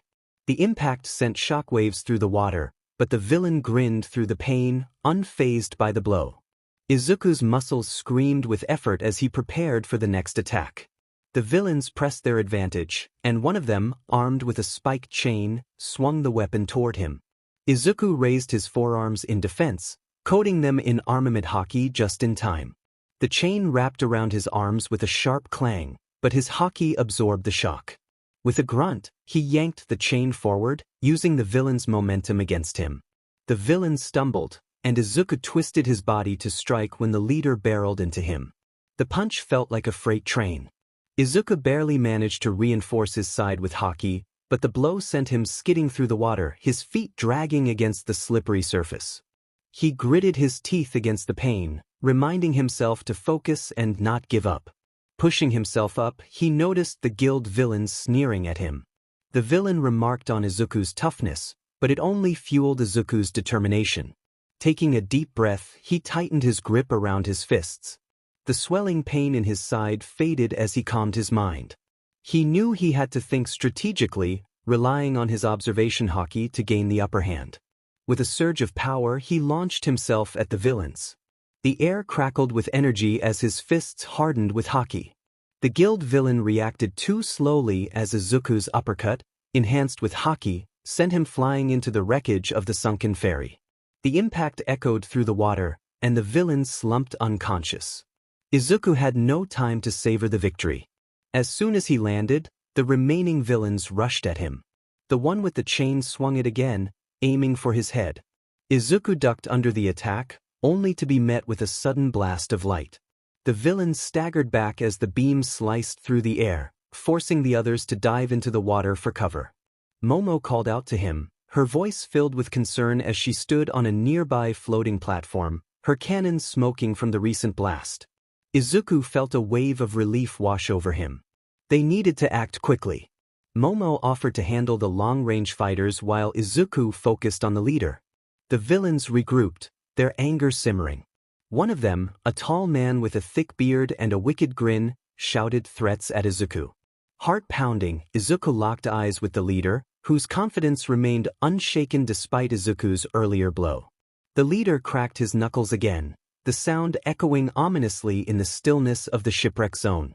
Izuku's mind raced as he analyzed the situation. He could not afford mistakes, especially with Momo depending on him to neutralize the leader. His muscles burned, but he pushed through the fatigue, determined to win. The leader charged again, his gills fluttering wildly as he surged forward. Izuku braced himself, feeling the familiar sensation of his armament Haki coursing through him. He twisted to avoid the leader's first strike, but the villain anticipated his movement and slammed his elbow into Izuku's ribcage. The impact reverberated through his body, but he maintained his footing, ducking low to avoid another powerful punch aimed at his head. Gripping the leader's arm, Izuku used his momentum against him. The leader roared in frustration, attempting to twist out of Izuku's hold, but Izuku reinforced his grip with Haki, refusing to let go. The leader's anger flared as he acknowledged Izuku's stubbornness, but he remained confident that Izuku was just a kid playing hero. With a burst of strength, the leader threw Izuku backward, sending him tumbling through the water. He slid across the slick surface, narrowly avoiding a jagged piece of the wrecked ferry. Dazed but determined, Izuku quickly regained his footing, realizing he needed to end this fight.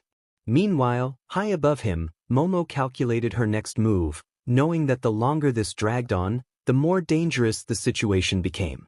With a quick glance at Izuku, Momo nodded to herself.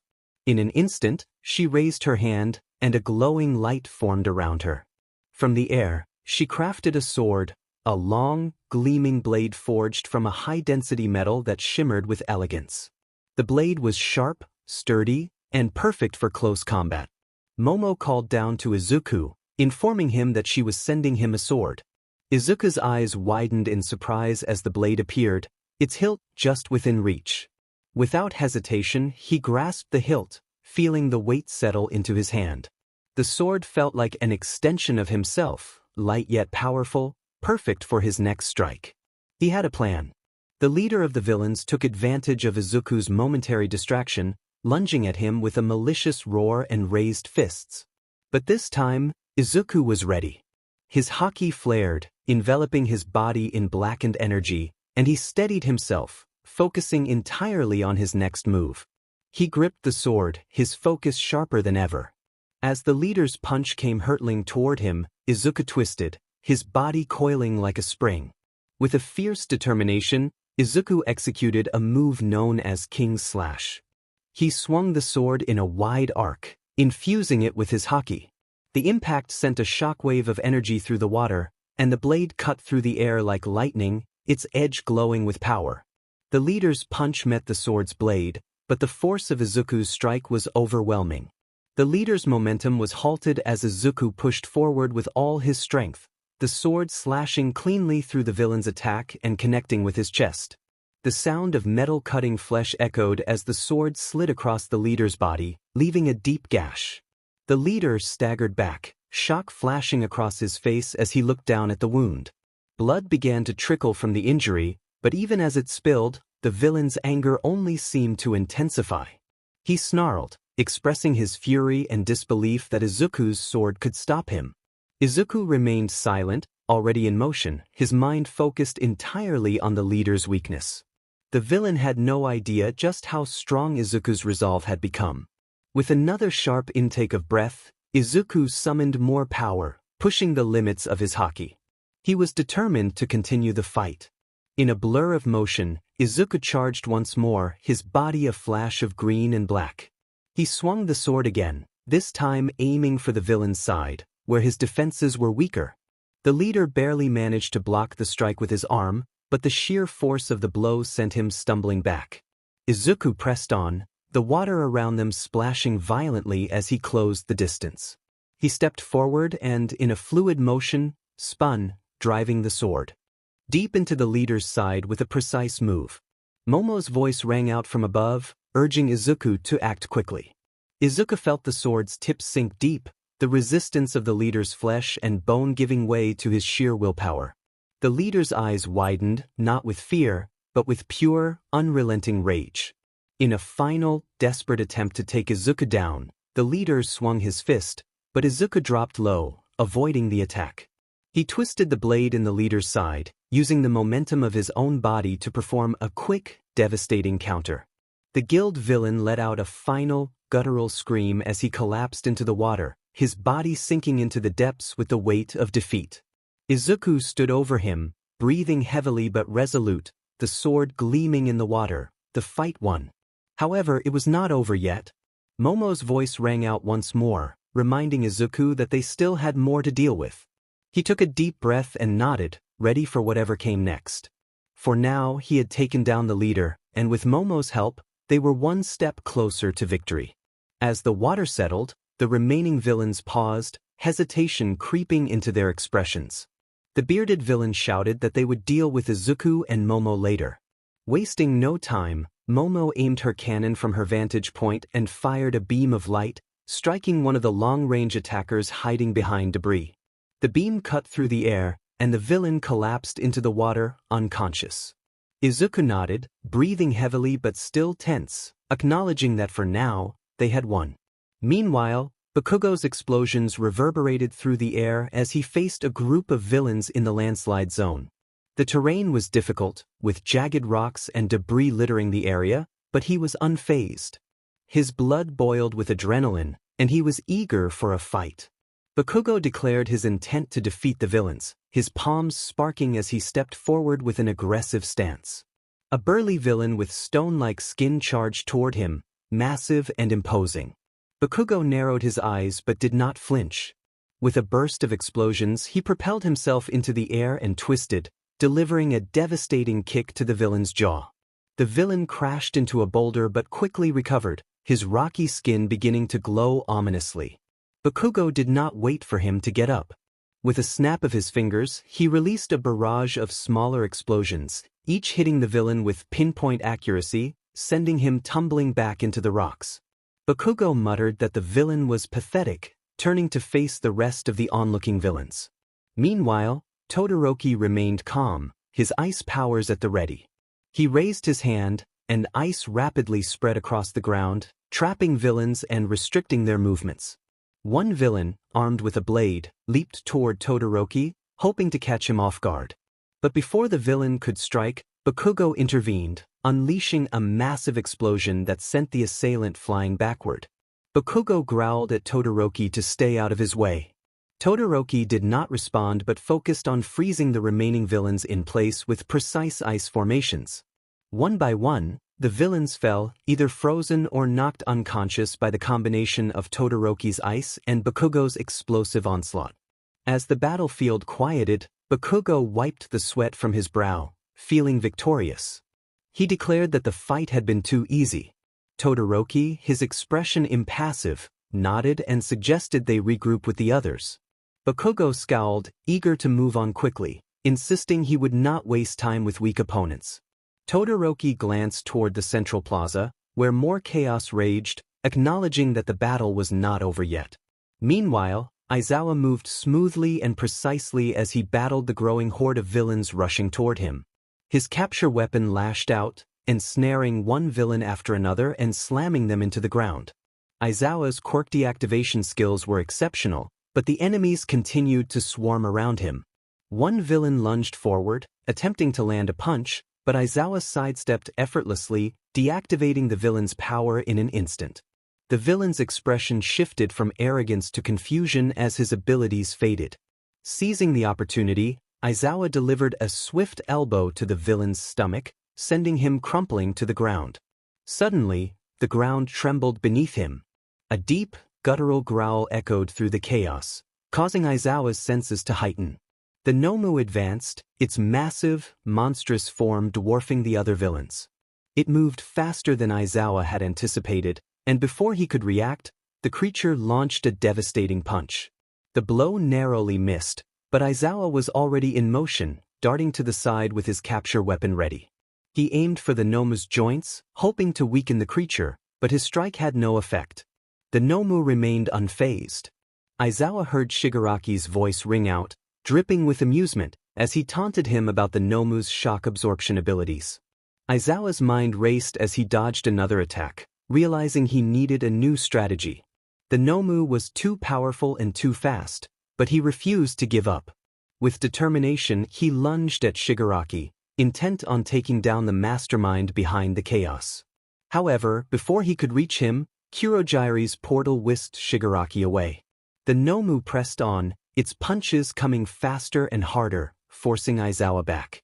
He barely avoided one devastating strike, but the second landed squarely in his ribs, sending him crashing into the rubble.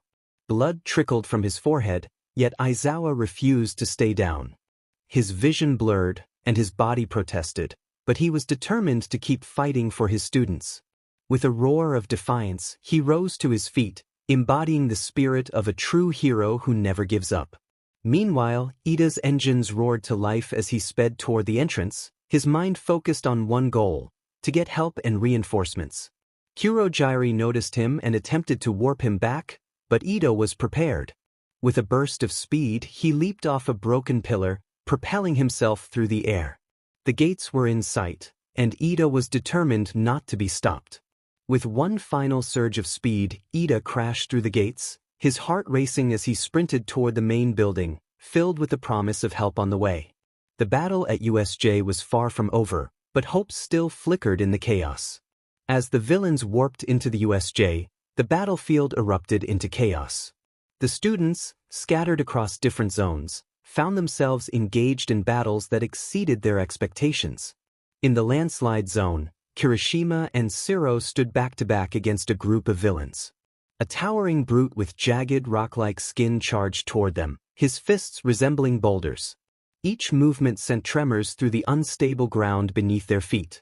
Kirishima grinned, slamming his fists together, eager to test whose skin was tougher.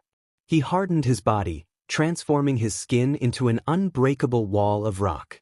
The villain charged at full speed, and they collided in an explosion of sound and force. Kirishima's feet dug into the rocky terrain as the villain's fist connected with his chest, but his hardened form absorbed the shock without yielding. The ground cracked and splintered as they clashed, each strike shaking the earth beneath them. Kirishima's eyes gleamed with the thrill of the fight, his body covered in a red sheen that made him nearly indestructible. Yet he could feel the power behind each blow. He relished the challenge, delivering a powerful jab to the villain's stomach, causing the brute to stagger back. However, the villain quickly recovered and retaliated with massive fists. Kirishima ducked and weaved, laughing as he avoided the blows. Siro took advantage of the chaos, his fingers twitching as he shot his tape with precision. He moved swiftly, binding the villains attempting to flank them. They struggled against the unyielding grip of his tape, but Siro was relentless. He propelled himself forward, swinging overhead and incapacitating two villains who had tried to sneak up on them. Kirishima encouraged Siro to keep the pressure on, feeling the adrenaline coursing through him. He was just getting started, launching himself back into the fight against the brute. The thrill of battle fueled him, each strike a testament to his growth. However, the villain was far from finished. With a growl, he swung his fists in rapid succession, forcing Kirishima to dodge with a swift leap. The brute's relentless assault made it clear that this battle would not be won easily. In the conflagration zone, Kaminari found himself surrounded by flames. The heat was unbearable, and the fire crackled ominously, but it was the villains closing in from all sides that truly worried him. They laughed and mocked him, belittling his powers. Kaminari tried to steady his breathing, reminding himself not to panic as he watched the flames consume everything around him.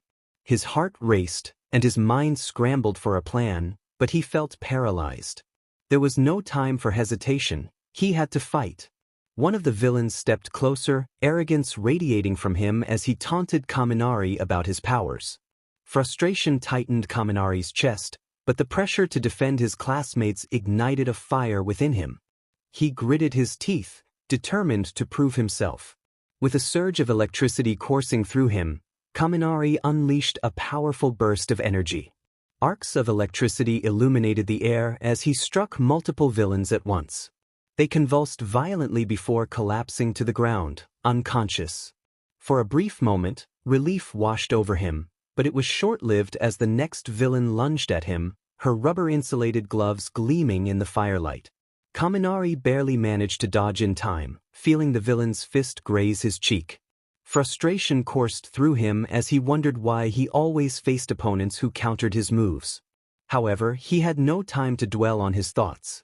With a quick movement, he leapt to the side, narrowly avoiding another swing from the villain. His body pulsed with energy as he focused all his attention on survival, each dodge a desperate attempt to escape the overwhelming odds. Meanwhile, in the flood zone, Azui and Mineta hid behind a floating wreckage, their eyes scanning the approaching villains. The dark, murky waters swirled around them, concealing the true extent of the dangers lurking below the surface. Azui remained calm, suggesting they needed to take out the villains before they got too close. She crouched low, her large eyes darting over the villains who swam toward them, their movements slow but steady in the water. Mineta, however, was anything but calm. He trembled in fear, clutching his utility belt tightly, his eyes wide with panic as he watched the villains draw nearer. Azui, unfazed, flicked her tongue out and wrapped it around Mineta's collar with ease. Before he could react, she yanked him into the air and hurled him forward. Mineta screamed as he flew through the air, twisting his body in an attempt to control his fall. His hands reached for the sticky ball he kept on hand, and with a panicked motion he launched them down at the villains below. The water became an impassable trap as the sticky ball hit their mark, binding the villains together in a mess of limbs and wet clothing. They struggled, but the sticky substance held fast, preventing any escape. Mineta landed heavily on the wreckage, groaning in pain. He expressed his frustration about not being warned before being thrown. Azui simply blinked at him, her calm demeanor unchanged, and noted that they had won. The USJ was rapidly becoming a war zone, with debris littering the ground and creating makeshift barricades. The once serene structure was now crumbling under the force of battle. Amidst the wreckage stood the Nomu, a towering beast of unfathomable power. Izuku Midoriya stood at the edge of the battlefield, his heart pounding as he grasped the hilt of the sword he had just received from Momo. The cold metal felt heavy in his hand as his eyes locked onto Aiza-sensei, who lay broken and bloodied beneath the monstrous creature. His teacher, his protector, was barely clinging to life. The grotesque form of the Nomu towered over Aizawa, its cruel eyes watching with amusement as the pro-hero struggled to move. The moment felt frozen in time, a terrible calm before the inevitable storm of destruction. The sight of Aizawa's body, blood pooling beneath him, was more than Izuku could bear. He cried out in desperation, urging Aizawa to run, but his teacher's weak words urged him to escape. Aizawa understood that the Nomu was beyond their abilities, yet he hoped his students would find a way to survive. Shigaraki's twisted grin widened as he observed the exchange, taunting Izuku about his longing to save his teacher. He coldly declared that it was already too late, as the Nomu had already won. Izuku's grip tightened around the sword as he faced the monster responsible for so much destruction. A sense of urgency filled him, and he resolved to act. Bakugo charged forward, his hands igniting with explosions, determined to confront the Nomu.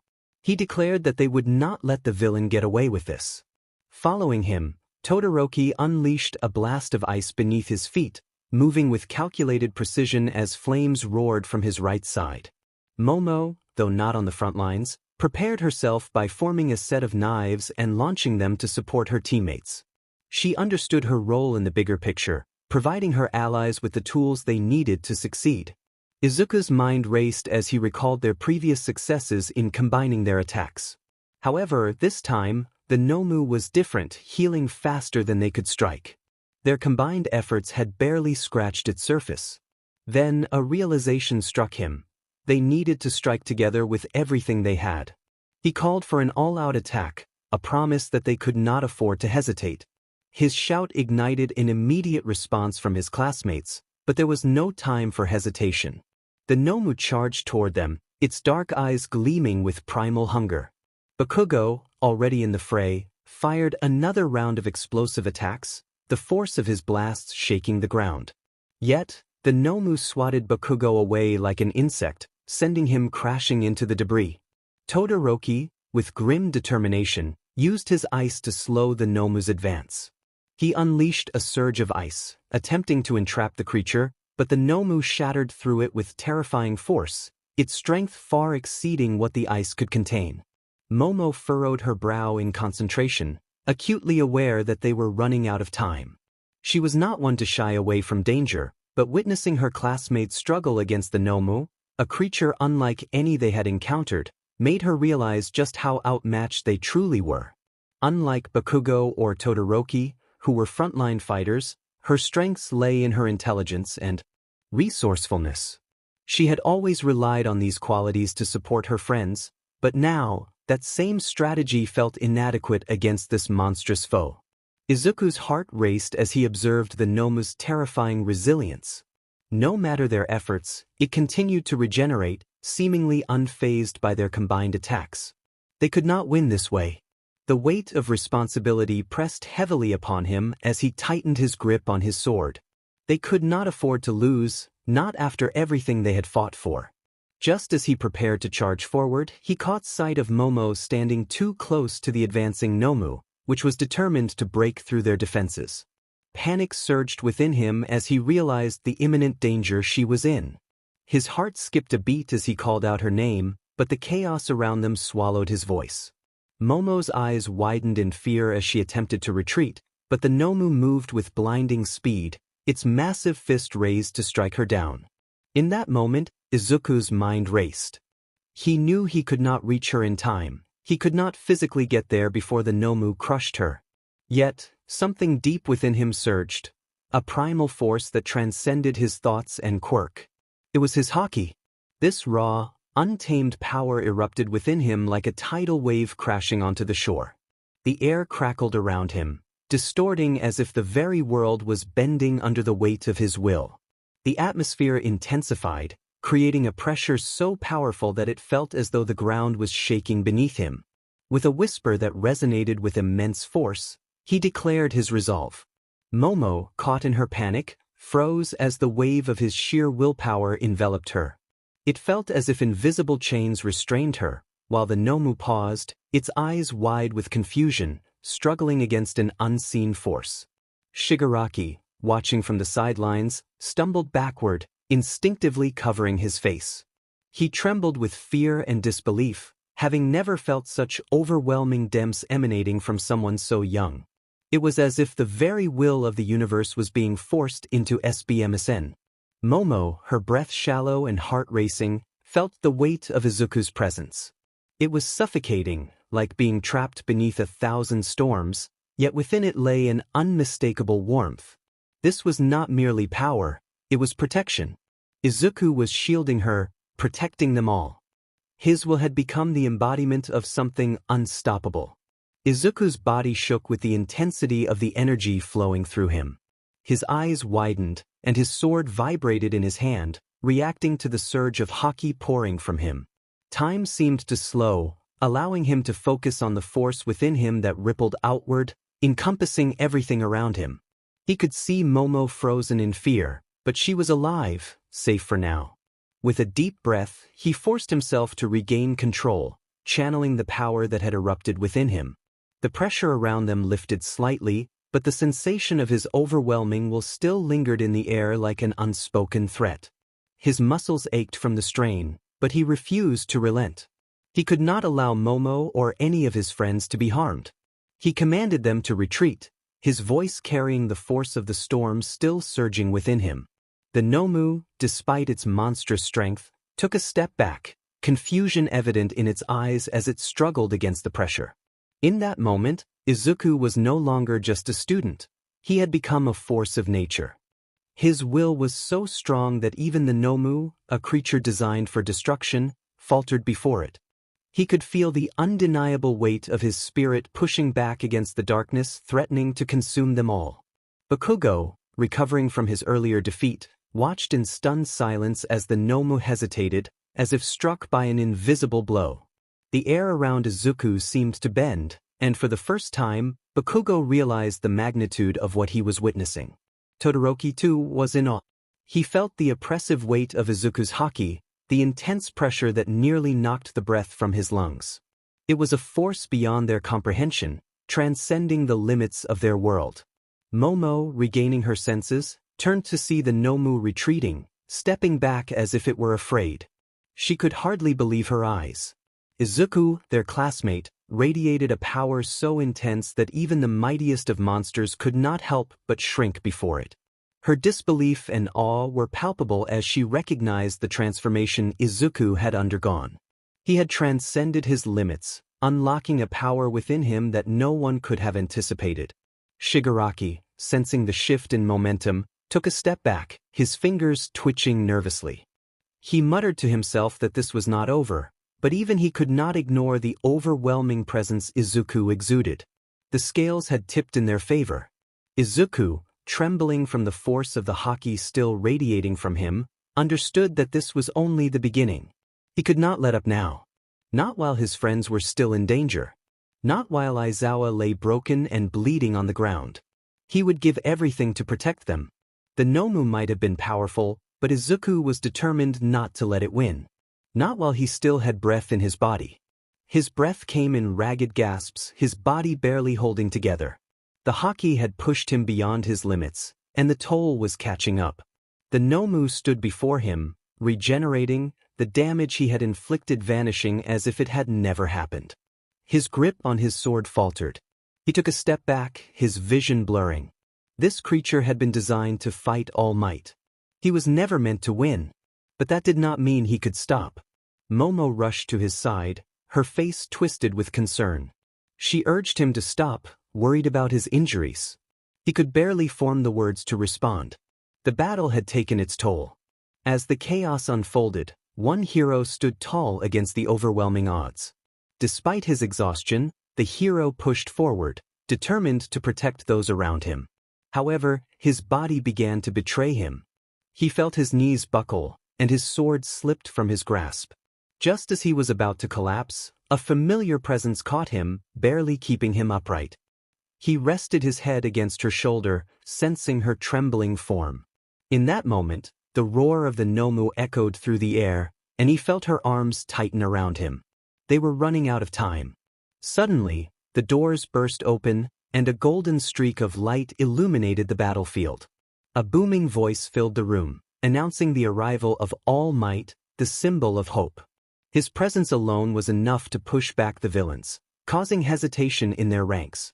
She held him tightly, urging him to stay with her, assuring him that help had arrived and he no longer needed to fight. He wanted to respond, but darkness was closing in, and he felt himself slipping away.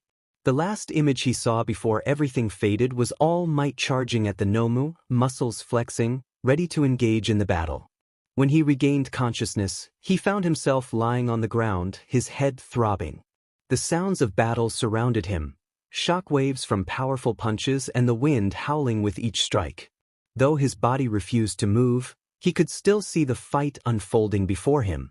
All Might was giving everything he had, landing blow after blow on the Nomu. Yet, the creature seemed to regenerate with each hit, its shock absorption making it nearly invulnerable to lasting damage. The battlefield trembled as the two titans clashed. All Might ducked under a massive swipe from the Nomu, retaliating with an uppercut that sent the creature skidding back. The force of the impact rippled through the air. However, the Nomu quickly recovered and launched itself forward again, adapting its movements to become sharper and faster.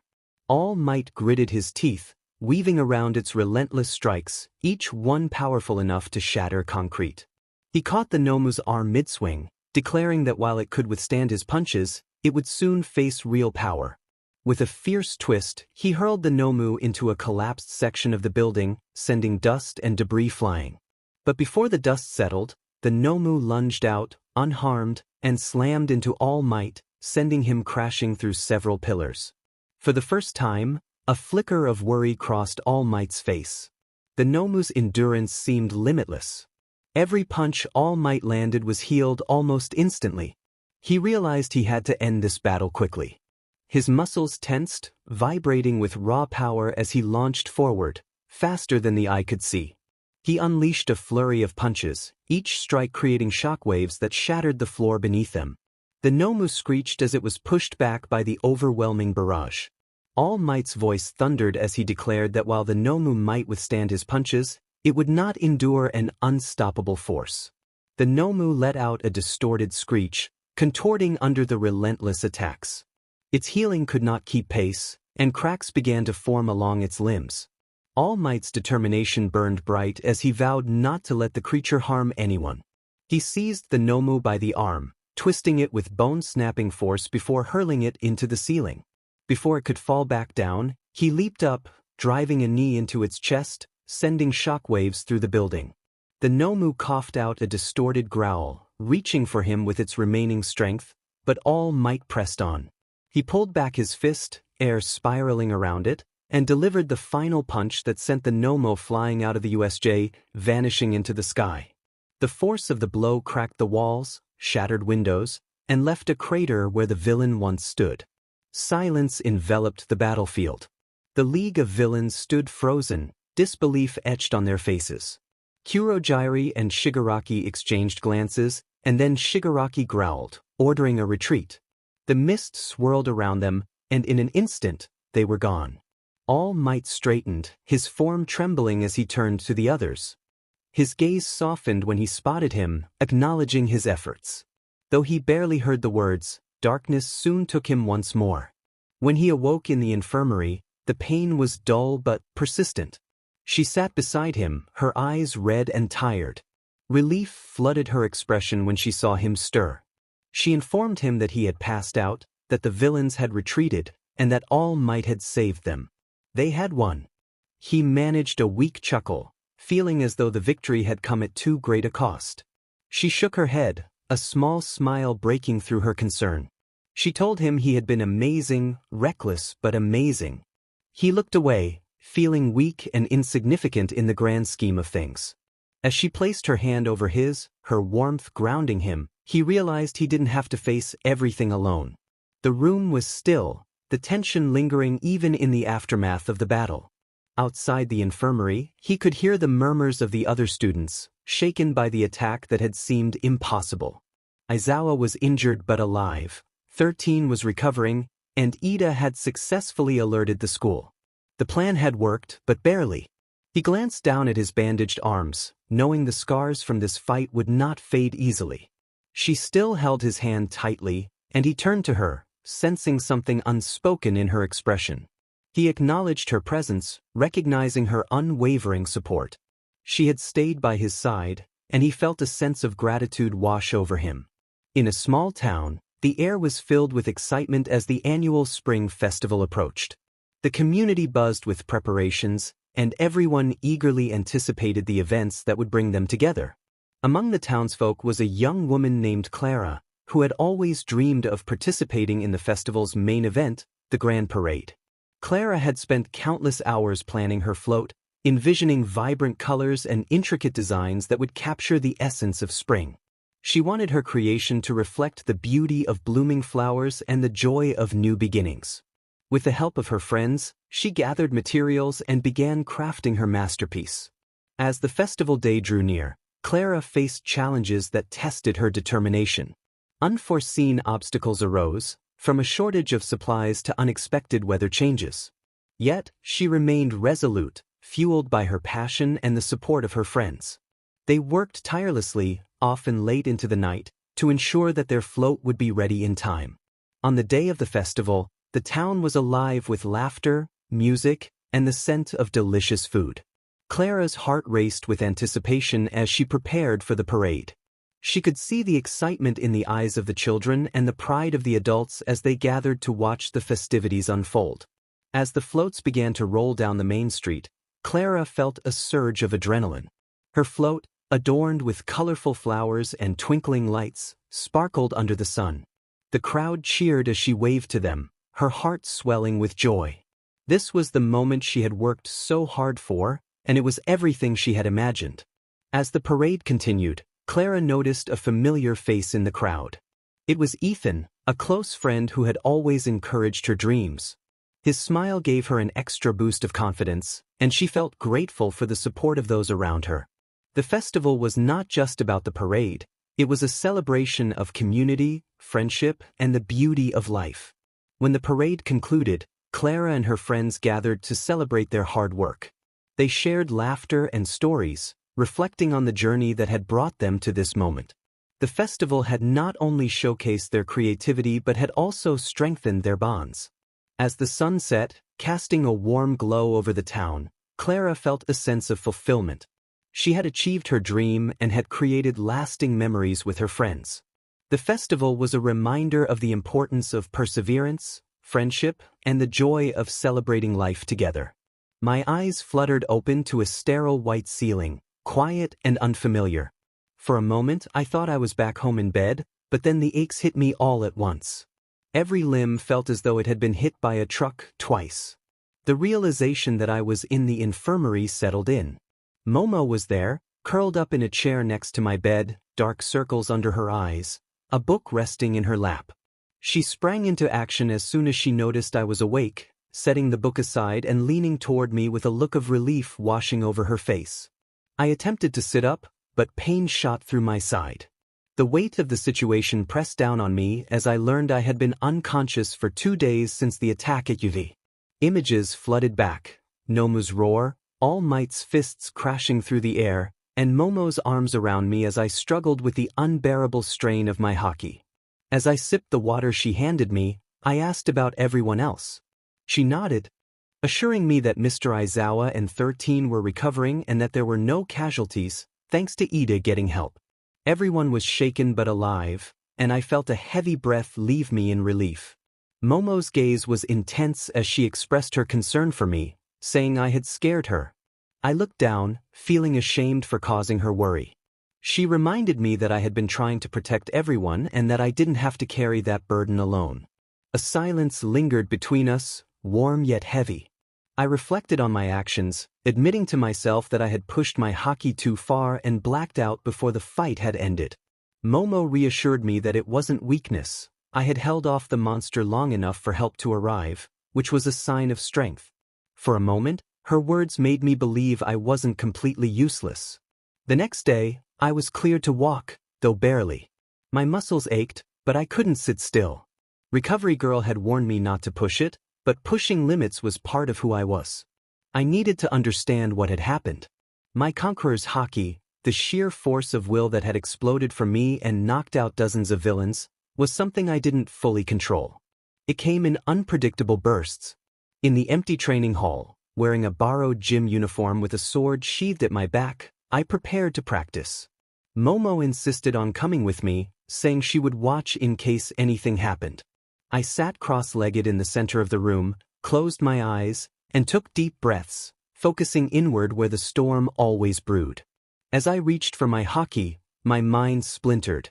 I felt a tidal wave of raw presence screaming from within me, and my heartbeat quickened. I hissed at the overwhelming force, trying to force it down slowly. The pressure faded, and I opened my eyes to find Momo kneeling beside me, worry etched on her face. She noted that my progress was better than last time since I hadn't passed out. I managed a small smile, feeling a flicker of hope.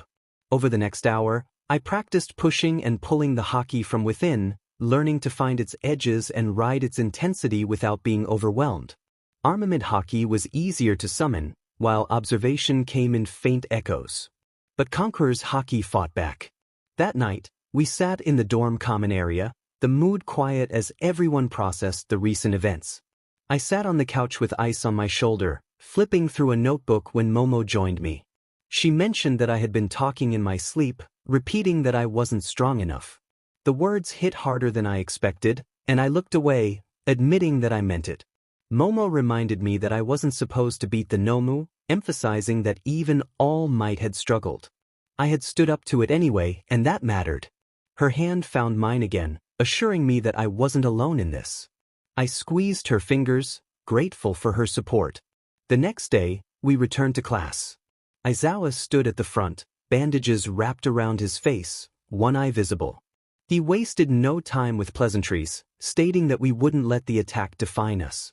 He introduced our next challenge, the UA Sports Festival. Excited murmurs rippled through the class, but I felt my stomach twist at the thought of a public stage and the pressure to perform. Aizawa explained that this event was crucial for pro agencies scouting new talent, especially after the recent attack. All eyes would be on UA, and we needed to show what we were made of. Bakugo cracked his knuckles, determined to crush everyone, while Kirishima shot back with a grin. I remained quiet, turning the words over in my head, feeling the weight of expectation. Later that afternoon, I returned to the training hall, alone this time. The memory of the Nomu loomed in my mind like a shadow. I focused, coaxing the power inside me to respond. A pulse rippled out, just a small one, but it was enough. The walls didn't crack, and the floor didn't tremble, but I stayed conscious and smiled. Back in the dorms, I found Momo in the study lounge, drafting battle strategies for the festival. She looked up as I entered and asked if I had passed out again. I proudly told her I had made progress. She raised an eyebrow, impressed, and I flopped into the chair beside her, grateful for her presence during my struggles. As we shared a quiet moment, Momo reassured me that I was growing, not a mess. I felt warmth in my chest at her words. She playfully warned me to avoid exploding during the festival, and I grinned, promising no guarantees. That night, as I lay in bed, sleep drifting in, I whispered to myself to control the haki and the fear. The world would be watching soon, and I couldn't afford to fall behind. Not anymore. The morning sun filtered through the curtains, casting golden streaks across the dorm walls. Slowly, the protagonist blinked awake, feeling the weight of sleep still tugging at their limbs. For once, there was no pain or panic upon waking, just the quiet hum of a new day, a sign of progress. Carefully they rolled out of bed. The muscles were still sore, but the ache had dulled, transforming from a fiery pain into a mere memory. Each bruise and crack in their bones had been earned, and if necessary, more would be earned. The festival was approaching, and the world would be watching. Weakness was not an option. Upon reaching the cafeteria, the protagonist noticed that most of the class had already gathered. Momo was easily spotted, sipping tea while focused on her tablet. As they approached, she looked up, her lips curving into a small smile and inquiring about their sleep. A nod confirmed a restful night, free from nightmares, which Momo acknowledged as progress. She shifted slightly to make space, and the protagonist took a seat, grabbing a tray filled with rice and eggs.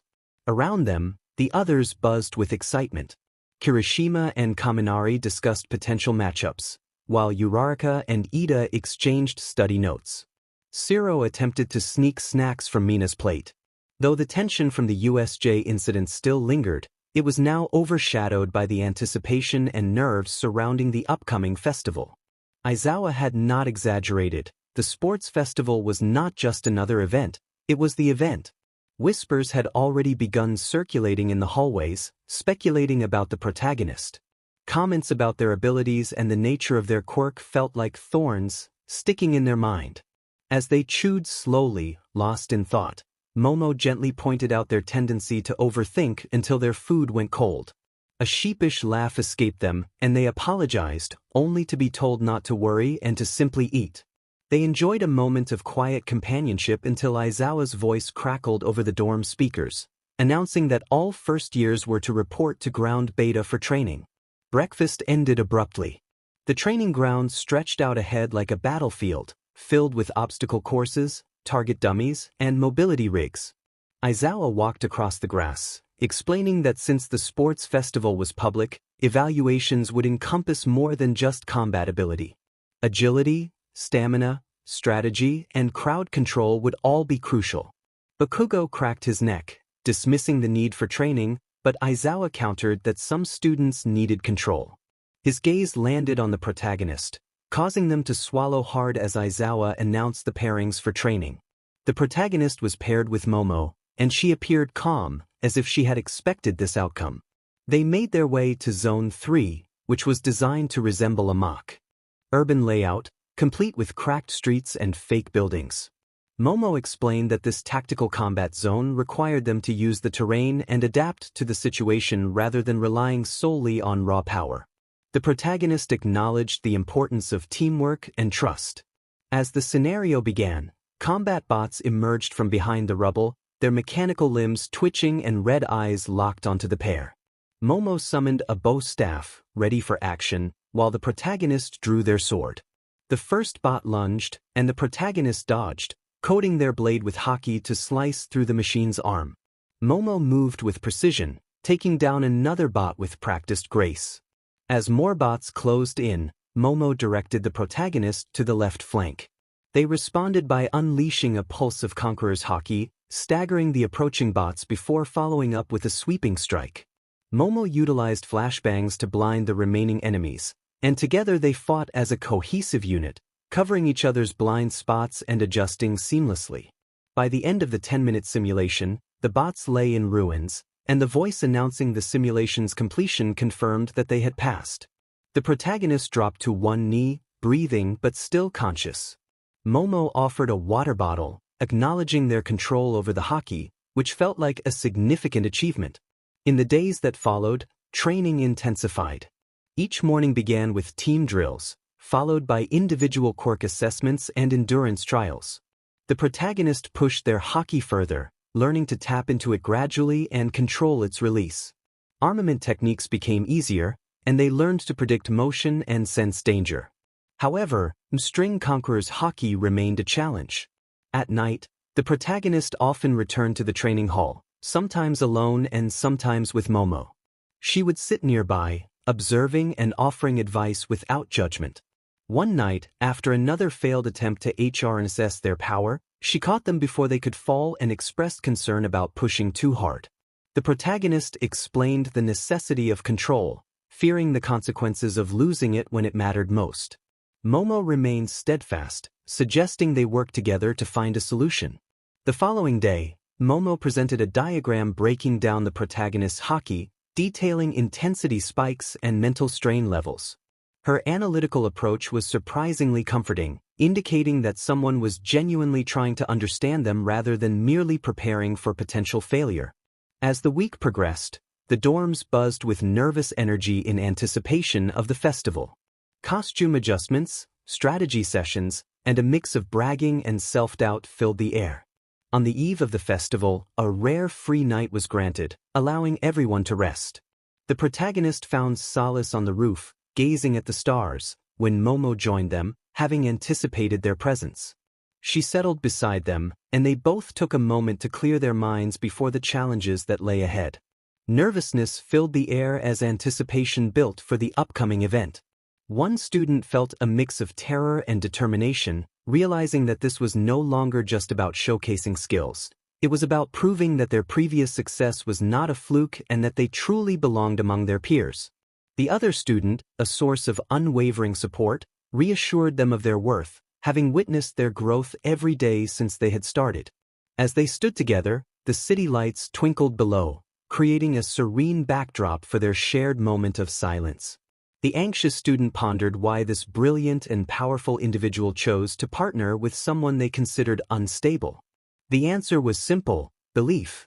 The bond they shared was rooted in mutual faith and trust. The day of the UA Sports Festival arrived with an overwhelming wave of excitement.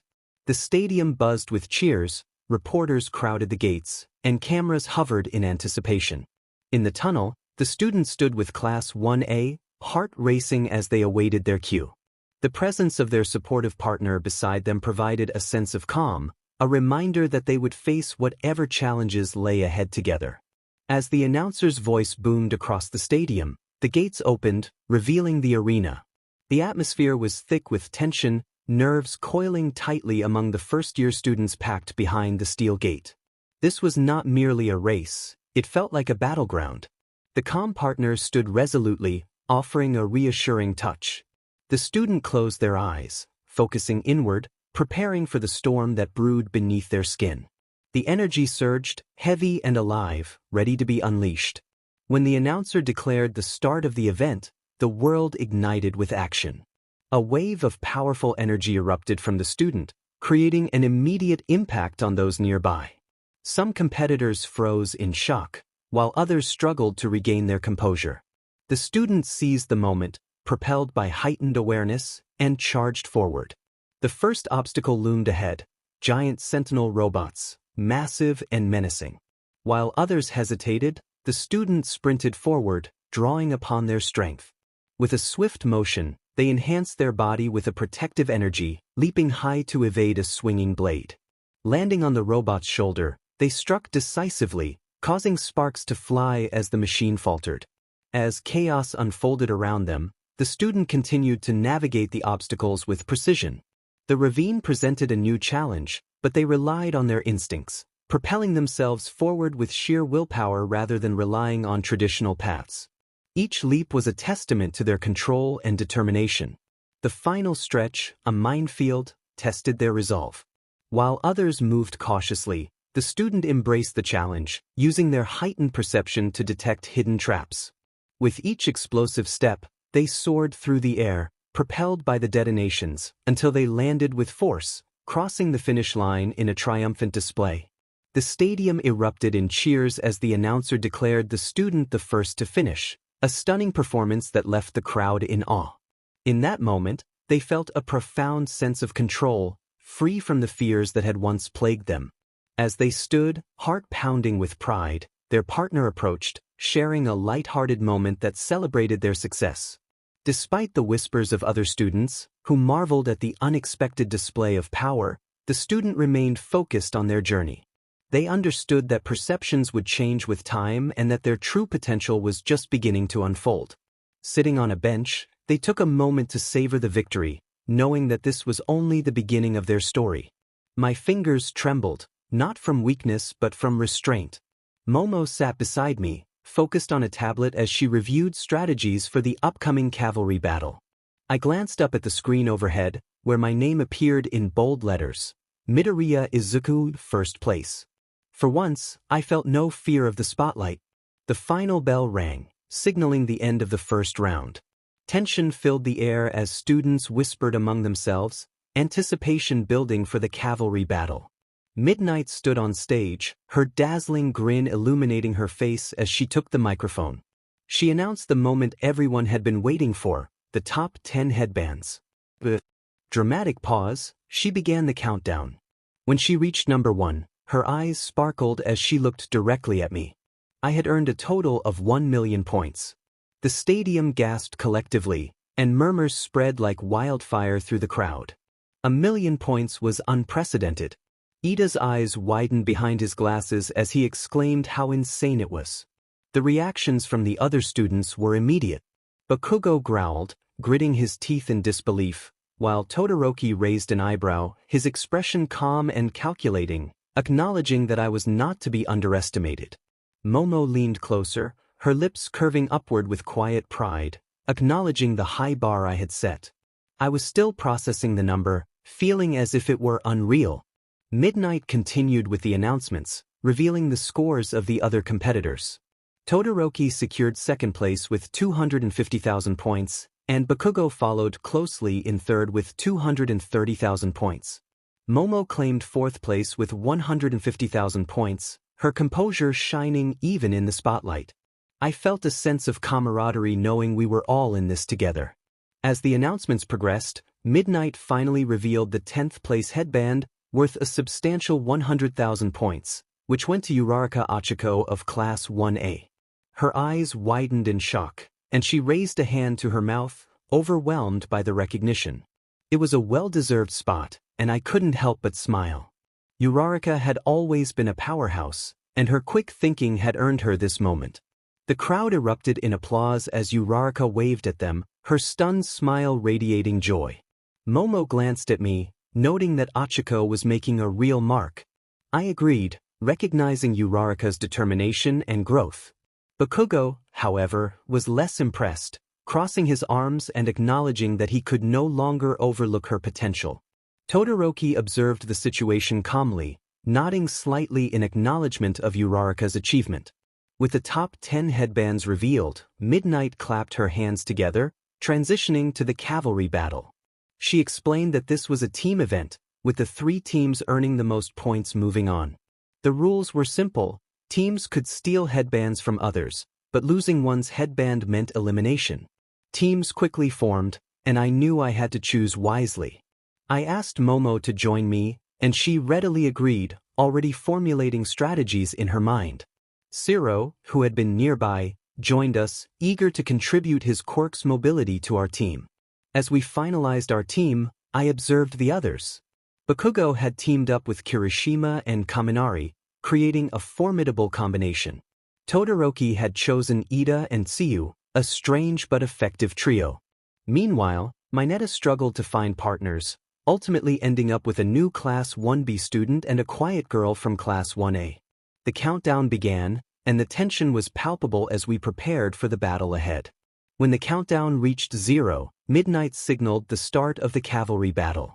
I checked my headband one last time, aware of the million points and the targets ahead. The stadium buzzed with energy, and despite my exhaustion, a different kind of determination surged within me. I had dominated the first event, and now the spotlight was on me. Momo sat beside me, her eyes scanning the arena while she remained focused on our strategy. Her steady, calculated nature was an incredible asset. As the adrenaline began to fade, the reality of my accomplishments settled in. I had excelled in the first event, and now I was ready for the challenges that lay ahead. Just then, Kaminari approached, his eager grin reflecting the excitement of the moment. At the beginning of the race, a surge of determination coursed through him, an exhilarating pulse of will that set the tone for the competition. He managed a small smile, feeling too exhausted to express anything more. Clearing his head had been essential, and he had done just that. His friend chuckled as he joined him, commenting on the chaos he had created. The memory of nearly flattening half of Class 1B made him wince. The instinctual surge of his quirk, Conqueror's Haki, had been overwhelming. His heart raced as he focused solely on breaking through the tumult ahead, unaware of the impact it would have on those around him. Although he lacked full control, this time, it had worked in his favor. He acknowledged that he hadn't anticipated the extent of his actions, running a hand through his hair and realizing he needed to be more cautious. His friend praised him, insisting that he had been incredible out there, leaving everyone in awe. Despite the encouragement, he felt uncertain. The experience had taught him that nothing was ever guaranteed. Suddenly, Bakugo's voice cut through the chatter, scolding his friend for his chatter. With his usual scowl, Bakugo approached him, acknowledging the unusual display of power but warning him not to become complacent. He met Bakugo's gaze, determined not to take it easy on anyone. Bakugo's fierce determination, though abrasive, motivated him to strive for improvement. Their rivalry pushed him to reach new heights. Aizawa's voice echoed through the arena, announcing the next event, the cavalry battle. The atmosphere shifted as excitement surged through the crowd. Students adjusted their gear, tightening uniforms and fixing helmets.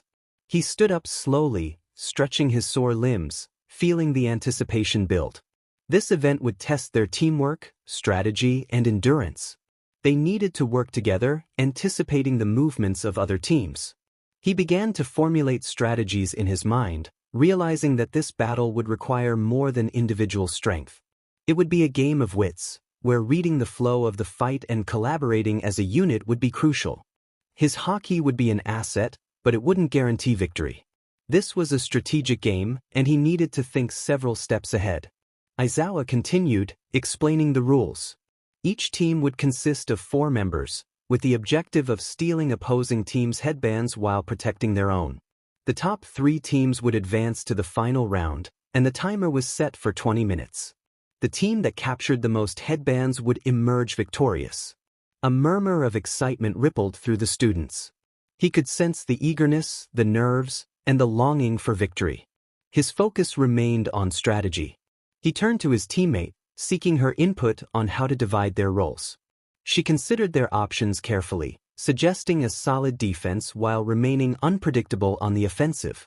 He would take the lead as the primary attacker, utilizing his speed and strength to disrupt the other teams, while she would provide support and cover their backs. With their plan in place, they looked around at their classmates, who were already forming teams. The tension in the air was palpable.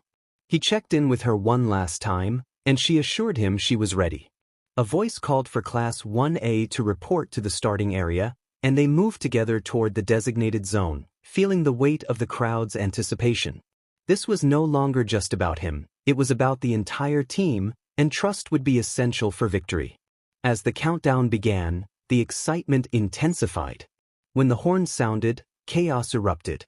The initial moments were a blur as he maneuvered through the crowd, dodging incoming attacks and avoiding headbands that flew past him. Using his observation Haki, he tracked movements, anticipating enemy strikes. It wasn't flawless, but it provided him with a crucial advantage. His teammate had already acted barriers to block attacks from other teams, allowing them to regroup when necessary. She urged him to split the opposing teams up, keeping them off balance. He charged forward, sword drawn, ready to engage. The first team he encountered consisted of students from Class 1B, moving in a tight formation. They were unprepared for his speed as he burst through their ranks, dodging poorly aimed attacks and using his sword to deflect their weapons. When one of them reached for his headband, he swiftly swiped it away, sending the student stumbling back. Behind him, his teammate deployed flashbangs to disorient the enemy team, creating an opening for him. The Class 1B group staggered, momentarily confused. Seizing the opportunity, he sprinted forward, taking down 2 more students while remaining vigilant against their counterattacks. In the distance, he spotted Todoroki and Bakugo, already engaged with another team. He couldn't afford to dwell on them, he had his own mission. Utilizing the terrain, he leaped over obstacles and navigated through groups of students, relying on his Haki to make quick decisions. Despite the traps and attempts to surround him, his focus remained on the headbands. One by one, he disabled their efforts, claiming their headbands with determination. The battle was just beginning, and he was ready to seize victory for his team. The arena was a chaotic battleground, filled with flashes of light and the sounds of collisions echoing throughout. Momo maintained the pressure, utilizing her versatility to construct barricades, traps, and smoke screens that allowed for progress. She was always one step ahead, continuously analyzing the flow of the battle. As the first 10 minutes passed, the team had secured 3 headbands, but there was a sense of dissatisfaction. More was needed. The determination to push forward was palpable, and Momo was ready to provide cover. With renewed vigor, the charge resumed, weaving through students and overcoming opponents with each stride. Capturing headbands felt like small victories, yet the end of the battle still felt distant. Leading the charge, the intensity of the battle escalated with each passing moment. Legs burned from the relentless sprinting, and the sword became a blur as it sliced through the chaos. Momo's clear and commanding presence grounded the charge, each movement becoming more instinctual. The energy from the crowd faded into the background. The focus was solely on the fight, the team, the strategy, and the power of Haki. The presence of other teams loomed nearby, each one vying for headbands and seeking any advantage they could find. Haki was stretched to its limits, tracking movements and anticipating attacks.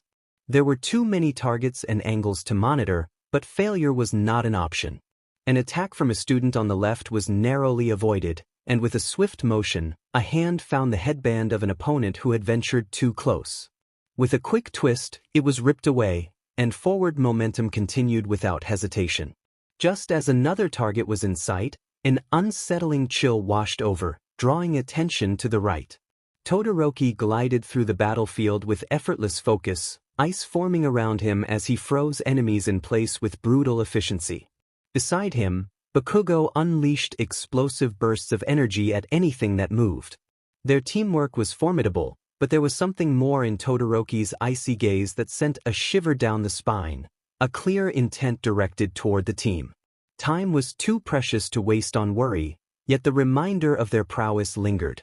Todoroki was a MSTR at anticipating moves, while Bakugo's raw power posed a constant threat.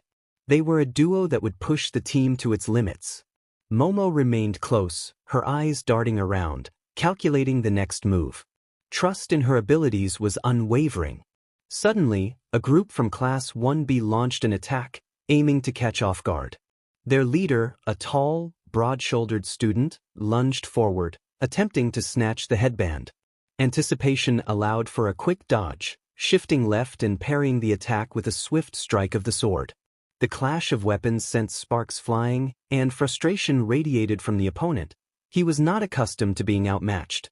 Without giving him a chance to regroup, the charge continued, propelled by the focus provided by Haki. Just as another opponent leaped into view, smaller and quicker, the headband was within reach. However, a disturbance in the air was felt, prompting a glance upward. An ice spike erupted from the ground, aimed directly at the chest. It was Todoroki's work, fast and unforgiving. The thin barrier was sliced in half, and for a brief moment, time seemed to freeze as eyes locked across the field. The challenge was unmistakable. He was not merely fighting to win but to test abilities. Pushing aside the instinct to engage in a challenge, focus was regained. A sudden cry broke the concentration as a student from Class 1B made a run for Momo. Turning just in time, it was evident that Momo was already prepared. Quick thinking led to the creation of a wall of steel-like barriers, thwarting the would-be thief. The battle was far from over. Other teams were relentless, their attacks becoming increasingly coordinated. A team from Class 1C caught attention, led by a girl with bright green hair. She was fast, using agility to stay just out of reach, but her reliance on speed was a flaw easily recognized. Speed could be countered by Haki. With a decisive burst of energy, the sword was slammed into the ground, sending a ripple of force across the battlefield. It wasn't a full display of Conqueror's Haki, but the wave was enough to destabilize the opponents, sending them scrambling. Seizing the opportunity, another headband was claimed from one of their team members as they struggled to regain composure.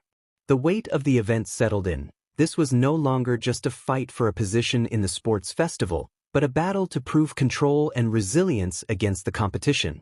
The pressure mounted, but surrender was not an option. This was a pivotal moment, and it would not be squandered. Another flash of ice demanded attention, prompting a swift dodge to the left, narrowly avoiding another attack from Todoroki. His gaze was cold yet held a hint of respect. There was no time to dwell on it. The arena was filled with threats. Bakugo was somewhere in the distance, likely preparing another explosive assault. The noise of battle crescendoed as the final minutes approached. With 2 more headbands needed, Momo's voice cut through the chaos, her eyes scanning the area. The lead was slight, but the other teams were closing in. There was no room for hesitation. Just as the next move was about to unfold, the ground beneath rumbled ominously. A small tremor set off a chain of events that would change everything. A massive explosion erupted from the far side of the field, scattering everyone in its path. Bakugo had gone all in, and the force of the blast sent chaos rippling through the arena. While others scrambled in panic, one individual remained unfazed. Seizing the opportunity created by the explosion, they dashed forward, swiftly claiming the headbands of 2 stunned students before they could react. Time was running out. With only a few minutes left on the clock, the final rush for headbands had begun. Momo's voice rang out urgently, prompting immediate action. Without hesitation, individuals surged ahead, their focus narrowing to a singular goal. It was a moment of high stakes, where every second counted. As the battle reached its climax, the final moments felt like an eternity.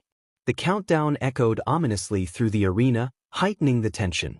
The loudspeaker announced the dwindling seconds, and adrenaline surged as the individuals sprinted through the chaos of the battlefield. Their eyes were fixed on the last headband, which dangled tantalizingly from a student's neck, just within reach. With determination, they unleashed their speed, wielding their sword and tapping into their Haki to push through the tumult. The last headband was within grasp, and they would not be denied. When the horn blared, the arena fell silent for a heartbeat. Then, the crowd erupted into applause, celebrating the victory. They had done it. They had won.